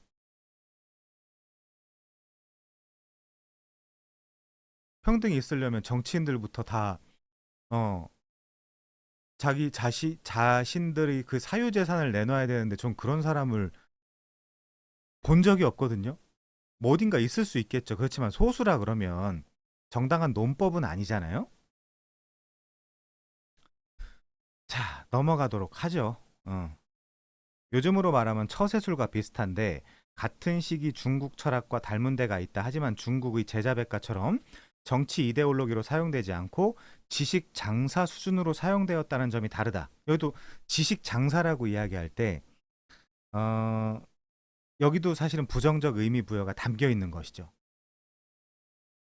예를 들면 지금 우리가 살고 있는 이 시대에 상업이라는 것이 얼마나 중요합니까? 근데 조선 시대만 하더라도 예를 들면 사농공상 이렇게 불렀죠. 상이 마지막이잖아요. 그런 식으로 불렀잖아요. 전 조선이라는 나라를 죄송하지만 좀 극혐하는 편이거든요. 예를 들면 세상에서 유일하게 자기 나라 사람들을 노예로 삼는 다른 나라는 자기 나라 사람들을 노예로 삼지 않아요. 하여튼 저는 조선이라는 나라 생각하면 끔찍하거든요. 저게 무슨 나라야. 그래서 책들을 읽어보면 일본으로 끌려가거나 이제 이런 사람들이 안 돌아오고 싶어 했다는 거 아니에요. 임진왜란 때나 이럴 때 보면 일본으로 끌려가서 자, 지금부터 그릇을 만들어라. 아, 나는 망했구나. 큰일 났구나. 근데 그릇을 만들고 나니까 돈을 주더래요. 그 일을 한 합당한 대가를 주더래요. 그래서 안 돌아오려고 했다는 거 아닙니까? 그래서 그, 그, 임진왜란 그 중간에 그, 뭐야, 그 사람들을 받으려고 했는데도 안 돌아오려고 했다는 거 아닙니까? 조선이란 나라가 너무나 쓰레기여서. 아무튼요. 자, 더욱이 이 점을 문제 삼은 사람들이 누구였냐? 소크라테스, 플라톤, 아리스토텔레스 같은 사람들이 소피스트들은 학문과 무관한 어, 지식 장사꾼이었다 이제 이런 식으로 비판을 했다라는 것이죠. 이거 결국 모순이 있으니까 이제 그런 것이죠. 모순이 있으니까. 사실 오늘날의 교사나 교수도 지식을 가르치는 일을 직업으로 삼는다고 보면 소피스트들을 그렇게 폄하할 것은 아니다. 이 선생님도 교수였거든요. 노골적으로 지식과 돈을 맞교환한다면 모양은 좀 사납겠지만 주관적 평가입니다. 주관적 평가. 지식을 지식을 전파하는 일 자체가 직업이 되어서는 안 된다라는 논리는 동서고금에 없다. 동서고금에 없다라는 거는 authority에다 어필을 하는 거죠. 그쵸? 어필 to authority, fallacy. 권위에 호소하는 오류죠. 이런 것들이. 자, 그래서 소피스트들이 필요 이상으로 도덕적인 비난을 받는 이유는 그들이 자신의 사상을 체계화하여 저작으로 남기는 노력을 게을리했고, 그래서 이제 비난을 받아야 된다는 거예요. 무엇보다 그리스 철학의 삼총사, 즉 소크라테스, 플라톤, 아리스토텔레스처럼 제자를 육성하지 않은 탓이 크다라고 본다. 역사를 통틀어 제자와 학파야말로 학자의 위명을 높여주고 오명을 덮어주는데 최고의 수단이 아니던가 이런 식으로 좀 이야기를 하네요. 자, 이런 것들은 이제 정치에 호소하는 오류 이제 이렇게 이야기할 수도 있겠죠. 아무튼 자, 학문이든 예술이든 순수라는 수식어만큼 빛 좋은 개살구도 없다. 세상에 순수? 예를 들면 진심? 이런 단어들 있잖아요. 위험한 단어들입니다. 굉장히 위험한 단어들이에요. 순수, 진심. 음. 오늘 이 물체도 산화작용에 의하여 미세하게 변해요. 제가 가끔 이 서양 철학사 강의를 하면서 여러분 칸트의 3대 비평 시리즈를 어, 아주 편하게 읽으실 때까지 철학 공부를 열심히 하십시오. 그러면 다 고개를 끄덕끄덕 하시거든요. 내일이면 변해요. 내일이면 언제 그랬냐라는 듯이 싹 변해버린단 말이에요. 그 의지가 그런 면이 있습니다. 근데 나는 너를 영원히 사랑해. 변해요. 왜? 환경이 달라지고 생각이 달라지고 컨디션이 달라지고 여러 가지 그런 문제들이 있죠. 그래서 학문이든 예술이든 순수라는 수식어만큼 빛 좋은 개살구도 없다. 진리가 순수하다면 다시 말해 현실의 이해타산에 얽매이지 않고 고결한 것이라면 오히려 그 진리의 가치는 지적 게임의 쓰임새밖에 없을 것이다. 그러니까 우리의 추상의 세계 속에서나 있는 것이지 현실에 오면 그게 통용이나 되고 혹은 현실에서 사용이나 할 수 있겠느냐. 그 이야기를 하는 것이죠. 자, 흔히 근대 서양의 예술을 고전이라고 찬양하지만 미켈란젤로의 최후의 심판은 교황청의 의뢰를 받아 제작한 하청 작품이며 바흐의 브란덴부르크 협주곡은 브란덴부르크 후작의 의뢰를 받고 작곡한 상업 음악에 불과하다. 여기 왜 불과라는 단어가 들어갔을까요? 어, 그런 부분들도 여러분이 책 읽으시면서 비평을 해보실 수 있어야 되겠죠. 왜 불과하다? 상업 음악에 불과하다. 상업 음악은 안 되나요? 가끔 그런 생각하지만 양재에 있는 그 예술의 전당에서 상업 음악은 하면 안 되는가? 이런 생각도 한 번씩 해보지만 자, 넘어가겠습니다. 그래서 이탈리아에서 르네상스 미술이 발달하고 독일과 오스트리아에서 근대 음악이 싹튼 이유는 다른 지역과 달리 로마 교황과 신성 로마 제국의 황제 그리고 제후들이 예술의 든든한 후원자, 고객이었다라는 사실과 밀접한 관계가 있다. 음. 자, 그래서 마찬가지로 고대 아테네에서 소피스트들이 탄생하고 활동했던 것도 수요가 있으면 공급이 있다라는 원칙에서 벗어나지 않았던 정상적인 현상이다. 더구나 아테네의 젊은이들이 볼성산업계, 여기도 볼성산업계라는 단어를 썼을까요? 아테네의 젊은이들이 볼성산업계 돈을 지불하며 한 수 배우기 위해 모여든 것을 보면 소피스트는 마치 서울의 강남 학원들처럼 꽤나 유명세를 누렸던 모양이다. 볼성산업계 강남 학원들처럼 대치동을 저격하는 것 같은데 이런 표현들이 이 선생님의 어떤 정치적 사상을 우리가 파편적으로나마 이해할 수 있는 클루가 되는 것이죠. 그래서 그런 의심을 해봐야 돼요. 의심을. 그래서 디드로라는 분은 회의적 태도는 진리를 향한 첫 단계이다. 이제 이렇게 이야기하기도 했죠. 자, 그래서 또한 소피스트는 논쟁이나 소송에서 승리하는 데 꼭 필요한 웅변수를 가르치고 연설문을 써주는 대가로 돈을 벌었다. 제가 지금 정확하게 어디다 이야기하진 않겠지만 전에 한때 연설문을 써주는 알바를 한 적이 있거든요. 정치, 그러니까 정치라고 하면 좀 그렇고 뭐라고 표현을 해야 될까요? 음, 사회운동가들의 연설문을 써주는 알바를 잠깐 한 적이 있거든요.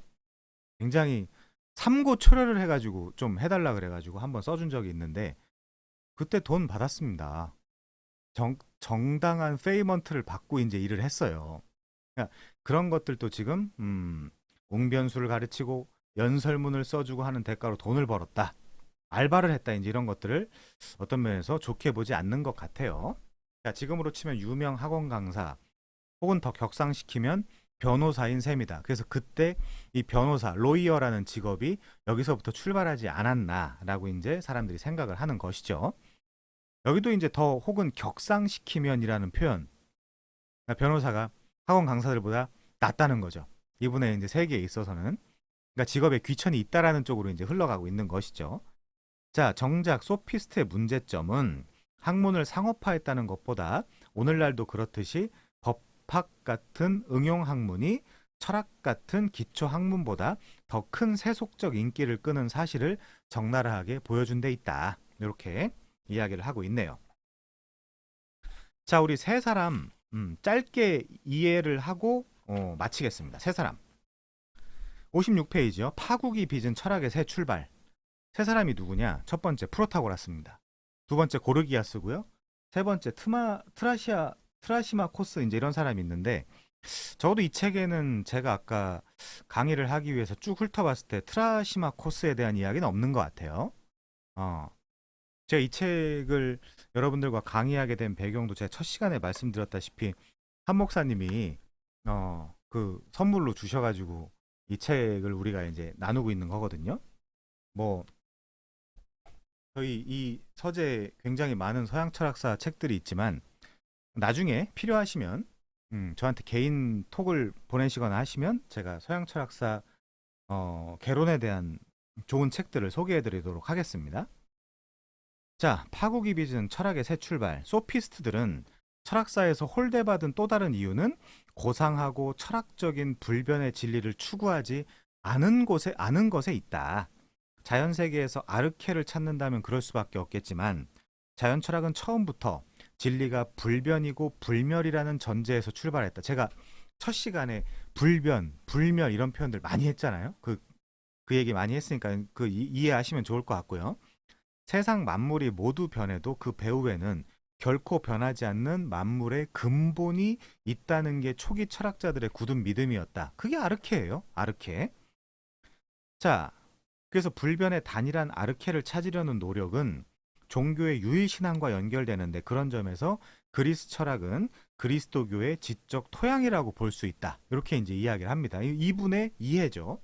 우린 아무도 여기 다 이제 이게 이 강좌의 이름을 제가 이 개혁파 성도들이 너무나 기본적으로 알아야 할 서양 철학사 개론 뭐 이런 식으로 잡았는데 개혁파에서 이 그리스도교가 그 그리스 헬라의 철학이 그리스도교의 지적 토양이 되었다. 어느 부분은 그런 부분이 있죠. 그 철학 그러니까 신학을 정리하는 그 스킬에 있어서는 혹은 그 툴, 유틸리티에 있어서는 당연히 서양 철학사가 쓰였죠. 당연히 쓰였습니다. 그래서 우리가 뭐 스콜라 철학, 스콜라 신학 이제 이런 식으로 표현할 때 그 스콜라 시대의 신학 방법론은 모든 것들을 어쨌든 이해해 보려고 하는 거예요. 정의를 내리고 이해해 보고 그런 이제 시도들을 하는 것이기 때문에 당연히 이 철학적 사유가 뛰어난 사람이 신학을 해야 돼요. 한편에서는. 그리고 또 한편에서는 갑자기 이제 신학 얘기로 이제 넘어가는데 또 한편에서는 신앙이 있어야 되죠. 그래서 신앙으로 하나님을 인식하고 그 신앙으로 믿음으로 하나님을 인식한 그 바탕 위에서 이제는 내가 그 알기 위해서 믿는다. 아, 이렇게 이제 이해의 흐름이 흘러가는 것이죠. 그래서 개혁파에 있어서는 그 내적 인식 원리인 성령의 도움, 성령의 이제 조명과 그리고 이 그 당연히 하나님께서 우리에게 선물로 주신 그 이성의 활동을 잘하는 사람이 신학 공부를 할 수 있는 것이죠. 신앙과 이성. 그래서 헤르만 바빙크나 아브라함 카이퍼 같은 사람들은 신앙 우위론, 그렇죠? 신앙이 먼저다라는 신앙 우위론을 이야기를 했고 벤자민 워필드 같은 경우는 이성 우위론을 이야기를 했죠. 신학함에 있어서 doing theology, 신학함에 있어서 그런 논쟁들도 있었다라는 점을 말씀을 드리고 지나갑니다. 아무튼 이 뭐랄까 소피스트들의 경우에 있어서 세상 만물에 일차적인 관심을 갖지 않는다면 굳이 추상적이고 모호한 진리를 찾느라 법석을 떨 필요가 없다라는 입장이었어요. 그깟 진리가 그깟 그 퓨어한 진리가 인간이 사는데 무슨 의미가 있냐? 지금의 컨텍스트, 지금의 상황과 배경 속에서 잘 먹고 잘 사는 게 의미가 있지. 돈 벌고. 그래서 소피스트들은 만물의 근본 같은 게 있을 리 없으며 설사 있다 하더라도 눈에 보이지 않으면 아무 소용이 없다라는 그 현실주의적 접근을 한 거예요. 그래서 요즘에 연예인 못지않게 인기 스타였던 자, 첫 번째 철저한 상대주의자였던 프로타고라스는 그런 입장을 한 문구로 명쾌하게 정리했다. 그게 뭐죠? 호모 맨수라예요. 그 호모 맨수라. 그 만물 척도론이라는 것인데 누가 만물의 척도냐? 인간이다. 인간의 이성이다. 근데 자 보세요. 이 사람은 철저한 상대주의자였기 때문에 상대주의라는 건 동물이랑 상대주의를 하진 않잖아요. 타인과 상대주의인 건데 그렇기 때문에 호모 맨수라 즉 인간이 만물의 척도인 것이 아니라 개별자, 개인이 만물의 척도인 거예요. 내가 만물의 척도다. 그럼 너도 만물의 척도다. 이제 이런 거죠. 말하자면 자 그래서 호모 맨수라 즉 인간은 만물의 척도다라는 유명한 문구를 꺼내놨다. 이제 이렇게 이야기할 수 있는 거죠. 그래서 있는 것은 있고 없는 것은 없다. 신들이 존재하는지 존재하지 않는지 나로서는 도리어 알 수가 없다. 어떤 입장을 취한 거예요? 불가지론적 입장을 취한 거죠. incomprehensibility. 불가지론적 입장을 취한 겁니다. 그 학문을 할 때 적어도 신앙이 없는 사람이라면 불가지론적 입장이 학자의 양심에 합당한 것이죠. 예를 들면 유튜브를 보다가 어떤 과학자라고 하는 분이 나는 무신론 과학자라고 이제 이야기를 하던데 과학자라면 신이 없다라는 것을 증명해야 되거든요. 직업 윤리적으로. 사실 기독교인들은 특별히 이제 뭐 목사들도 마찬가지고 뭐 신학자들도 마찬가지인데 신이 있다라는 것을 증명할 필요는 없어요. 왜냐하면 우리가 신이 있고 세상은 신이 만들었고 이제 이런 부분들을 우리는 어디에서 그 정보 정보의 어디를 무엇을 정보의 원천으로 삼냐면 성경으로 정보의 원천을 삼는단 말이죠. 그러면 성경에는 그런 식으로 뭐 신을 실험해보고 뭐 신을 입증해보고 이제 그런 식으로 기록이 되어 있지 않고 처음부터 믿음으로 신을 인식하라고 이제 이야기하고 있기 때문에 우리는 직업 윤리적으로도 신을 입증할 아무런 책임과 의무가 없어요. 그렇지만 과학자는 나는 무신론입니다라고 이야기할 때 그 무신론을 과학적으로 입증해야 된단 말이에요. 신이 없다라는 것을. 신이 있다라는 것은 우리가 입증할 필요가 없어요. 그들이 원하는 방식으로. 예를 들면 신을 끌고 와서 야, 신아, 저 사람들을 향해서 소리를 치든지 저주를 퍼부어라. 그걸 듣습니까? 우리의 신이? 안 듣는단 말이에요. 그 신에 대한 정보를 의 원천인 성경에 성경 어디에도 그런 식으로 어, 묘사되어 있지 않아요. 그래서 우리의 윤리는 아니에요. 그렇지만 과학자들은 신이 없다라는 거, 어세이스트, 나는 무신론자다, 무신론적 과학자다라고 이야기할 때 그거를 어, 증명해야 되는 것이죠. 말하자면 쇼 앤 프루프 해야 되는 것이죠. 그게 과학이에요, 그게. 그래서 저는 불가지론자들이 멋있다. 어떤 면에서 그렇게 이해를 하고 있습니다. 학자라면.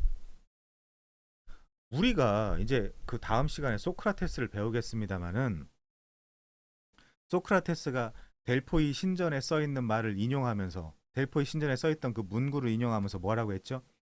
그노티 세아우톤이라고 이야기했죠. 네 자신을 알아라. 그 델포이 신전에 있었던 그 사람이 소크라테스한테 제일 이 세상에서 제일 현자다라고 했을 때 소크라테스가 뭘 깨달았다는 거예요? 아, 무지의지. 내가 모르고 있다라는 사실은 저들에 대비해서 나는 알고 있구나. 그래서 델포이 신전의 음, 그 뭐라고 할까요? 그 스텝이 나한테 세상에 제일 똑똑한 현자다라고 이야기한 게 아닌가. 날 포함한 모든 사람이 다 모르는 사람인데 나만은 내가 모르고 있다라는 걸 알고 있기 때문에 나는 현자다. 너희들에 비해서. 그러니까 모른다라는 것은 사실은 부끄러운 것은 아니죠. 잘못된 것도 아니고 틀린 것도 아니죠. 물론 암도 추구해야 되고 알아가는 인생을 살게 되는 것도 맞지만 자, 그래서 인간은 만물의 척도다라고 이제 이야기를 했습니다. 철저한 상대주의자였죠. 그래서 신이나 진리는 물론이고 일상적인 감각에도 객관적이고 절대적인 것은 없다. 그쵸? 일상적인 감각에도 심지어 막 뭐 어떤 사람은 때리고 아니면 어떤 사람은 맞아가면서 쾌락을 느끼는 사람들도 있잖아요. 그쵸? 자, 고된 일과를 마치고 마시는 술은 쓴 소주라도 달지만 실현하고 마시는 술은 달콤한 와인이라도 쓰다. 여기 비전교회, 비전교회의 소속이 돼 계신 분은 언제나 소주가 달죠. 어,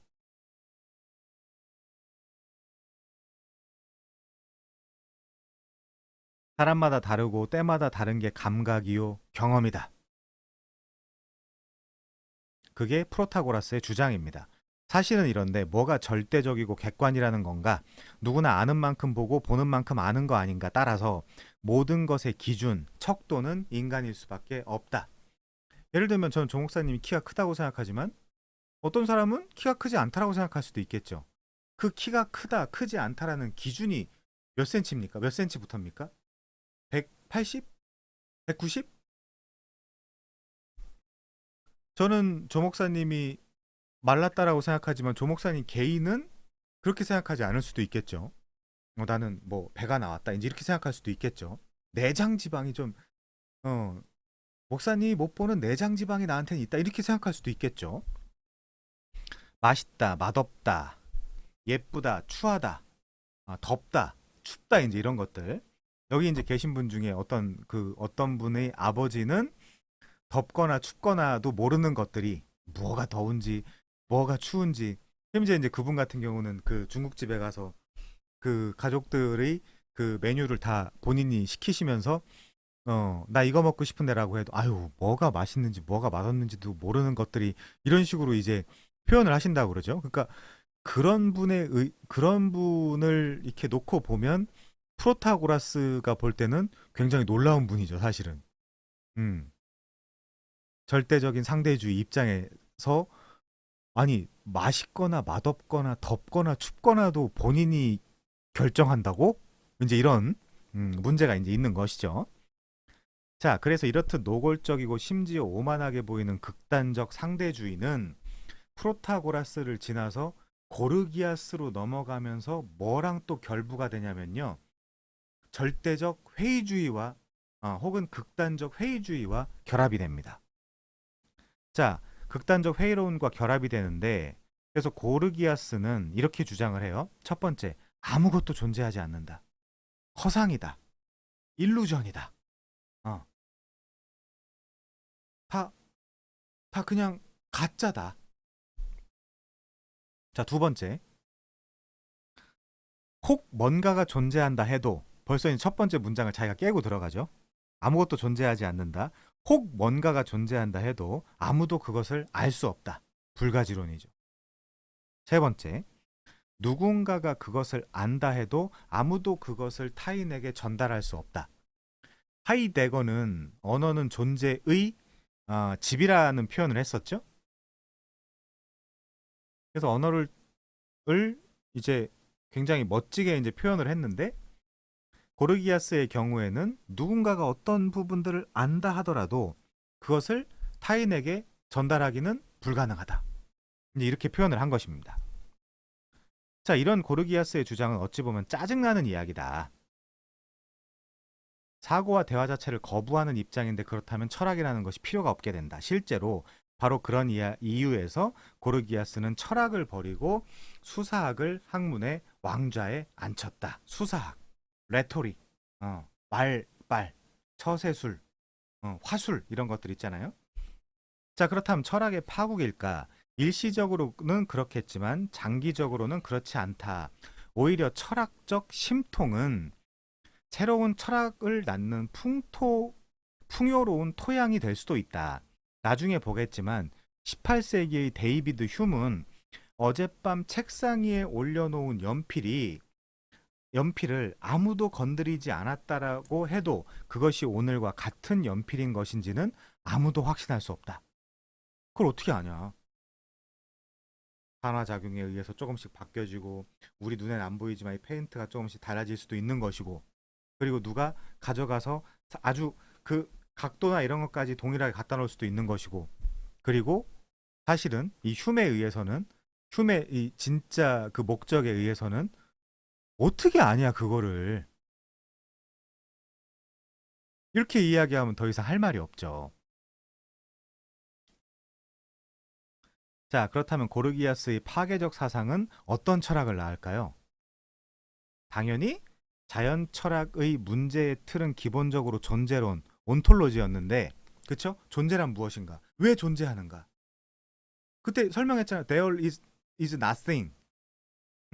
근데 그게 우리가 이제 그 문장을 풀어보면 거기에 아무것도 없는 게 있다잖아요. 그쵸? There is nothing이니까 거기에 아무것도 없는 게 있다. 이제 이렇게 되는 거잖아요. 비동사. 어. 없는 게 있다. 이제 이렇게 번역할 수 있는 거잖아요. 자, 자연 철학의 문제의 틀은 기본적으로 존재론인데 왜 없는 게 있지? 없는 것도 우리 철학의 사유, 이 추상 세계 속에서는 없는 것도 있잖아요. 영이라는 것도 인도의 그 수학자가 만들어낸 거 아닙니까? 원래 영이라는 것이 없었는데 그런 식으로. 자, 아르케라는 것, 진리라는 것이 자연계에 속한다는 가정에서 과연 그것을 어떻게 찾을 것이냐가 과제였다. 하지만 소피스트들은 그런 존재론적 입장을 아예 포기한다. 없는 걸 찾느니 있는 거라도 잘 간수하자라는 입장이었죠. 너무 현실적이고 실용적이어서 속된 느낌마저 주지만 그런 관점은 철학의 흐름이 존재론에서 인식론으로 서서히 옮겨가는 과정을 보여준다. 얘네의 인식이 사람들에게 충격을 준 거예요. 얘네의 극단적 상대주의적이며 극단적 그 회의주의적인 얘네들의 관점이 사람들에게 충격을 준 거예요. 그래서 당연히 존재론에서 인식론으로 넘어가게 되는 거죠. 윤리, 그쵸? 인식, 이제 이런 식으로 순서로. 가치란 무엇이냐? 그래서 캐치프레이즈가 자연에서 인식으로 이제 이렇게 넘어가는 것이죠. 자, 그래서 플라톤의 실제론적 혹은 이데아적 관점, 그리고 아리스토텔레스의 유명론적 관점, 이런 것들이 철학들을 우리가 이제 읽을 수 있는 겁니다. 자, 이렇게 시작된 인식론적 입장은 중세에 이르러 신의 존재를 놓고 갑론을박을 벌이게 될 때까지 서양 철학사의 주류를 형성하게 된다. 거기서 가장 핵심적인 것이 실제론과 유명론이에요. 그거는 지금 이야기하면 너무 복잡해질 수 있으니까, 지금 개론이니까 뒤에 가서 또 이야기를 하도록 할게요. 자, 그래서 뭐 거기서 이제 개별자냐 보편자냐 이제 이런 얘기들도 나오는 것이고, 자, 물론 늘 실용을 앞세우며 미래보다 당대에 충실했던 소피스트들이 후대의 철학적 담론까지 염두에 두지 않았으므로 결과적으로 그렇다는 이야기다. 또한 소피스트들의 절대적 상대주의는 윤리학이라는 철학의 또 다른 지평을 열었다. 자, 소피스트들의 절대적 상대주의와 절대적 회의주의가 첫 번째, 우리의 인식이 맞는 거야라는 인식론적 어떤 그런 그 탐구를 하게 된 배경이 하나가 생긴 거고요. 또 하나는 윤리. 아니 그렇잖아요. 어덜터리, 뭔가 이제 그 예를 들면 뭐 성폭력이라고 해볼까요? 성폭력이라고 한다면, 아니 내가 저 사람을 성폭력을 한 건 맞지만 저 사람이 좋았는지 안 좋았는지 우리가 어떻게 아냐? 이제 이렇게 이야기하면 도덕 윤리라는 것도, 보편적 도덕 윤리라는 것도 깨져버리는 거잖아요. 그쵸? 자, 이제 그런 이야기입니다. 그래서 소피스트들의 절대적 상대주의는 윤리학이라는 철학의 또 다른 지평을 열었다. 인간이, 즉 개인이 만물의 척도이고 운명과 수사학이 철학을 대신한다면, 나아가 신이 존재하지 않거나 적어도 그 존재를 알 수 없다면 모든 것은 인간이 결정할 수밖에 없다. 이럴 때 이럴 때 필요한 것은 판단의 기준인데, 그것이 바로 도덕의 역할이라는 거죠. 자, 그러면 하이스트 굿, 인간의 최고선을 따져야 되는 거잖아요. 칸트 같은 경우는 덕과 행복의 일치다. 아리스토텔레스는 행복이다. 그쵸? 그 뭐 키에르케고르 같은 사람들은 하나님을 사랑하는 것이다. 이제 뭐 이런 식으로 표현하기도 했죠. 그 헤르만 바빙크의 경우에는 오직 하나님 한 분만이 우리의 최고선이다. 이제 이런 식으로 이야기를 하기도 했습니다. 자, 아무튼 그런데 이제 도덕에서도 소피스트들은 상대주의적 자세를 버리지 않는다. 이제 이러면 문제가 되는 거죠. 소위 이야기해서 이런 정치라든가 그런 사회적인 어떤 그런 법칙, 규칙이 이제 존재하는 이유는 로고스, 즉 이성, 그리고 파토스, 즉 감성, 그 마지막 에틱스, 즉 윤리, 이런 부분들을 좀 더 탄탄하고 풍요롭게 하기 위해서이다라고 이제 이야기하는데, 이런 것들을 말하자면 이 상대주의적 관점을 가지고 있는 이 뭐랄까요, 소피스트들이 깬 거죠. 그럼 당연히 도덕이나 윤리로 이해됐던 어떤 그런 전통적 규범이나 이런 것들에 대한 가치도 깨져버리는 것이니까요. 자, 그래서 트라시마코스는 정의란 강자의 것이라고 부르짖었고, 그쵸? 칼리클레스는 전통적인 도덕이란 약자가 강자를 구속하기 위한 것이라고 강변했다. 지금 두 사람도 서로 다르죠. 그쵸?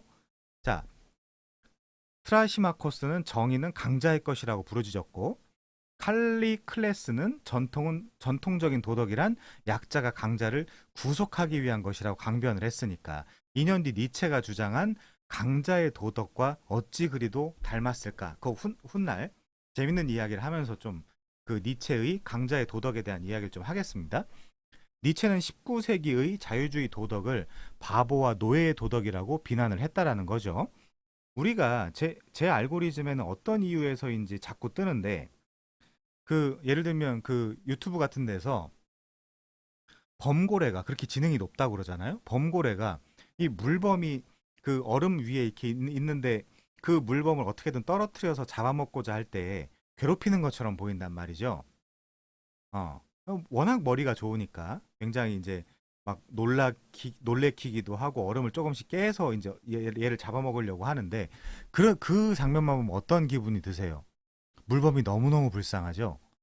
자, 근데 또 이번에는 물범이 학대자가 되어 펭귄을 다리를 걸거나 막 그 괴롭히거나 펭귄을 막 사냥하는 그런 어떤 유튜브 영상을 본다면 또 어떤 기분이 드십니까?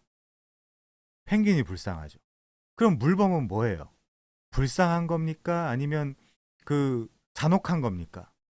어떻게 이해를 해야 되죠? 자, 그런 것들이죠. 말하자면 그런 것들입니다. 그렇게 이제 우리가 이해할 수 있는 거죠. 요즘은 또 소위 이제 그 언더도그마라 그래서 예를 들면 가난하거나 약자인 사람들은 무조건 선하다. 이제 이런 그 언더도그마 현상이 있죠. 근데 그렇진 않아요. 제가 언젠가 깜짝 놀랐던 게 깜짝 놀랄 것까지는 없고 예를 들면 그 좋은 일 하시는 분들이죠. 물론 그렇습니다. 그 옛날 언어로 뭐라 그랬죠? 이렇게 넉마주의 하시는 분들, 넉마주의라 그러는데 그분들을 그래서 그 막 그 박스도 모으고 그러시잖아요. 그분들이 그 그분들이 다 그런 건 아니고 그분들 중에 어떤 분이 그 장면을 봤어요. 그 박스에다가 그 호스를 가지고 이렇게 그 미스트를 하고 있더라고요. 물을 뿌리고 있더라고요. 왜 물을 뿌리고 있겠습니까? 이 무게 단위로 돈을 주는 거니까 그 가운데 부분을 약간 물을 뿌려서 이제 좀 무겁게 하면 돈을 몇백 원이라도 더 받지 않을까 이제 이런 사고 방식인 거죠. 그래서 이제 언더도그마는 늘 절대 진리가 될 수는 없습니다. 언더도그마 현상에 있어서는 자 이제 그런 것들도 여러분들 잘 이해하시면 좋겠고요. 그렇지만 이 사회가 정말 어려운 계층 혹은 취약계층 같은 경우는 잘 챙겨야 되겠죠. 그렇기 때문에 국가가 있는 것이고 최소한으로 모든 보편적으로 다 뭐 챙겨야 되고 뭐 먹고 사는 문제를 다 해결해 줘야 되는 건 노예의 길이죠. 노예의 길. 하이에크에 의하면 그건 노예의 길인 것이고 그런 이제 좀 어렵거나 힘든 부분들은 또 국가가 좀 어떤 면에서 좀 챙겨야 되는 그런 의무들이 또 있죠. 자, 넘어가겠습니다. 비록 파괴적인 도덕이기는 하나 기존의 도덕을 부인하는 것 역시 나름의 도덕적 견해임에는 틀림없다. 그쵸? 상대주의적 관점에서 왜 우리 의견은 무시하냐 이제 이렇게 이야기할 수 있는 거잖아요. 인간이 세상의 중심으로 나선 이상 어떤 방식으로든지 도덕이 문제시되는 것은 당연하다. 따라서 소피스트의 도덕적 내용과는 무관하게 그들의 덕택으로 도덕은 철학의 한 분야로 편입되었다. 이렇게 자연 철학에 국한되어 있던 그리스 철학은 아테네 시대를 맞아 소피스트 철학의 단계를 거치면서 인식론과 윤리학 등 철학의 기본 골격을 갖추었다. 그 역할을 우리가 해야 되겠다라고 생각하진 않았지만 소피스트들이 했다는 거예요. 소피스트들이 등장하면서 그래서 그들을 안 좋게 여기는 사람들은 소피스트를 궤변론자라고 부르는 것이고요. 그들을 그래도 좋게 여기는 사람들은 지혜자다라고 이제 부르는 것이라고 우리가 이해할 수 있겠죠. 자, 어떻게 살 것인가? 사회 경제적 번영과 지성의 발달은 대체로 일치하지만 시기적으로 보면 불균형할 때가 있다. 이것은 인문학의 불가피한 숙명인지도 모른다. 인문학의 숙명이죠. 자, 예를 들어 역사학은 역사의 굴곡과 부침이 심할 때 더욱더 발달하기 마련이고, 그쵸? 우리의, 그러니까 대한민국의 근현대사가 너무너무 복잡하잖아요. 그쵸? 서울의 봄? 그 감독인가요? 그분이 서울의 봄을 그 군사정권 시대를 재구성하기 위해서 열심히 공부하다가 너무 복잡해 때려치웠다고 얘기하더라고. 자기 마음대로 썼다. 이제 그렇게 이제 고백을 하더라고 인터뷰에서. 그거 뒤져보시면 나옵니다. 근데 그런 거를 막 거기 영화에 심취해서 역사를 배우면 안 되겠죠. 무슨 영화 한 편 보고 막 갑자기 탈원전을 하자 이렇게 하면 안 되겠죠.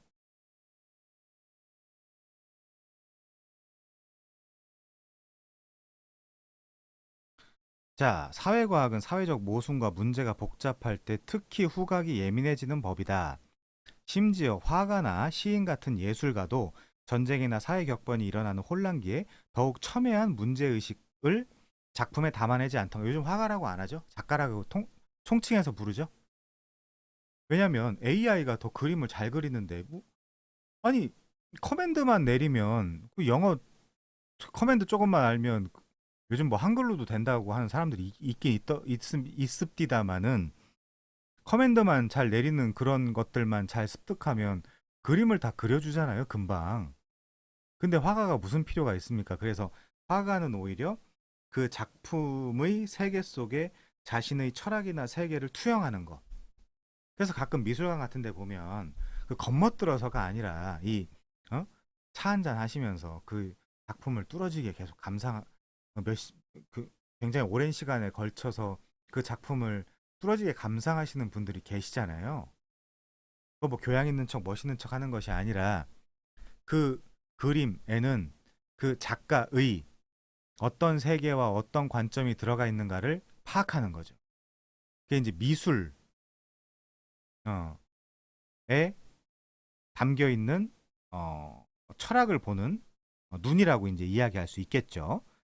자, 물론 예술을 위해 현실의 비극이 존재하는 것은 아니지만 이렇게 이야기를 합니다. 그럼 왜 현실의 비극이 존재할까요? 각 사람마다 답을 내릴 수 있겠죠. 기독교도 기독교적 답을 내릴 수 있겠고, 에덴 동산에서부터 출발했다, 이제 이런 식으로. 자, 페르시아 전쟁을 승리로 이끈 뒤 아테네가 맞이한 풍요와 번영의 시기는 흔히 페리클레스 시대라고 부른다. 이게 사람 이름이기도 하고 그 시대를 그 AKA로 나타내는 이름이기도 하죠. 자, 기원전 461년에 아테네의 지도자가 된 페리클레스는 전란으로 얼룩진 아테네의 복구를 진두지휘하고 후대의 길이 빛날 그리스의 민주 정치를 발전시켰을 뿐만이 아니라 데모크라시죠. 그 이제 헬라어로 하면 데모스크라티아. 데모크라시를 딱 쪼개 보면 데모스크라티아. 그러니까 민중 권력이란 뜻이 되겠죠. 음. 민중 권력.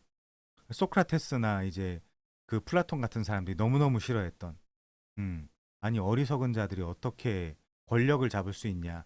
어리석은 자들이 잡은 권력은 살인 무기가 된다. 이제 이런 관점들인 것이죠.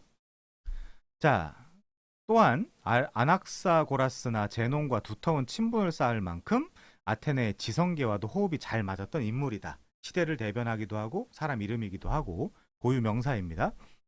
자, 그러나 호랑이가 물러간 숲에서 왕노릇을 하려는 여우는 아테네만이 아니었다.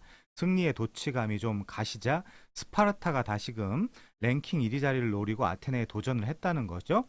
그 두 숙명적 라이벌의 갈등이 펠로폰네소스 전쟁으로 비화될 즈음 페리클레토스의 죽음과 더불어 아테네의 짧았던 황금기도 끝난다. 이 펠로폰네소스 전쟁에 소크라테스도 참전을 하죠. 그래서 겁이 없는 인물이었고 굉장히 천재적인 인물이었다 이렇게 평가를 하기도 합니다. 그러니까 뭐 실제 그 무가 어느 정도인지는 모르겠지만 뭐 문무를 겸비한 이렇게 이제 얘기할 수도 있겠죠. 겁도 없었고요. 또 머리도 굉장히 좋았고 이제 이런 식으로 이야기를 합니다.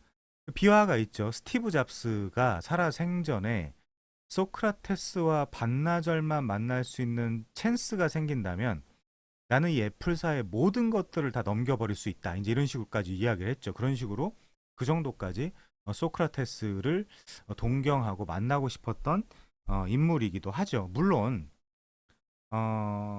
기업인이었기 때문에 그조차도 자기 PR의 수단으로 삼았을 수도 있겠습니다. 뭐 거기까지 가봐야 돼요, 여러분들. 이렇게 나이브하게 살아서는 안 되겠죠. 자, 아무튼 아테네로 무대를 옮겨 철학이 본격적으로 만개하는 것은 바로 이렇게 어려운 때를 만나면서부터이다. 어려운 때가 언제라는 거예요? 소피스트들이 활개를 치고 다니면서 완전히 극단적 상대주의, 극단적 회의주의가 판을 치기 때문에 거기서 인식론이라는 것이 싹 텄고 또 하나는 윤리학이라는 것이 싹 털 수밖에 없었다. 그런 배경들을 가지고 있었던 것이죠. 우리나라의 경우도 6.25 때문에 완벽하게 폐허가 된 이후 거기서 다시 에스타빌리시를 하면서 나라 경제가 엄청나게 발전하고 지금은 굉장히 전 세계적으로도 주목하고 있는 아주 좋은 나라가 되었습니다마는 어떤 진흙 속에서 꼽힌 어떤 그런 철학이라고 이제 이야기할 수도 있겠네요. 자, 오늘 좀 복잡했다면 복잡했을 수도 있는데, 자, 우리 이렇게 정리합시다. 오늘 2장에 그 소피스트들을 배웠는데, 소피스트 이전의 철학 사조를 뭐라고 부른다? 자연 철학. 또 다른 말로는 세계론, 우주론, 코스몰로지라고 이제 부른다라고 이야기를 했습니다. 자, 그리고 소피스트가 이렇게 활개를 치고 어떤 면에서 난리 법석을 떨고 나서 소크라테스가 등장을 하기 때문에 소크라테스 이전의 철학자들과 이후의 철학자들로 그를 기준으로 삼아서 나눌 수 있다. 그러면서 지금 소크라테스 때부터 인간론으로 넘어가고 인식론으로 넘어가고 그러면서 교집합되는 부분마다 가치론, 즉 윤리론 같은 것들, 인간은 누구이고 나는 누구이며 나의 정체는 무엇이고 나는 어떻게 살아야 되는 것인가, 소셜, 그러니까 사회적 공동체는 어떠해야 하는가, 도덕이라거나 윤리라는가 이런 것들은 어떻게 해야 되는가, 정치라는 건 어떻게 해야 되는가, 이제 점점 더 이런 철학이 발전하게 된 것이죠. 굉장히 수고하셨고요. 오늘은 이렇게 소피스트만 보고 마칠 텐데 우리가 다음 시간에는 소크라테스라는 인물을 들어서 또 여러 가지 같이 한번 생각해보는 시간을 갖겠습니다. 복잡한 내용 잘 따라오느라고 수고하셨고요. 렉시콘 올려드리면 그 렉시콘을 따라서 여러분들의 개인 블로그에다가 잘 정리하시고 습득하셔서 인문학 공부하는데, 그리고 그리고 이제 그 종국적으로는 마지막으로는 우리가 이제 신학 공부에, 그리고 이제 우리 개혁파 성도들을 한 책의 사람이라고 부르잖아요. 한 책의 사람. 거기서 한 책은 성경입니다. 그 성경을 더 분명하고 정확하게 습득하는데 이런 지적 활동, 인문학적 활동이 잘 도움이 되기를 바라면서 오늘 강의도 마치겠습니다. 정말 수고 많으셨습니다. 마치겠습니다.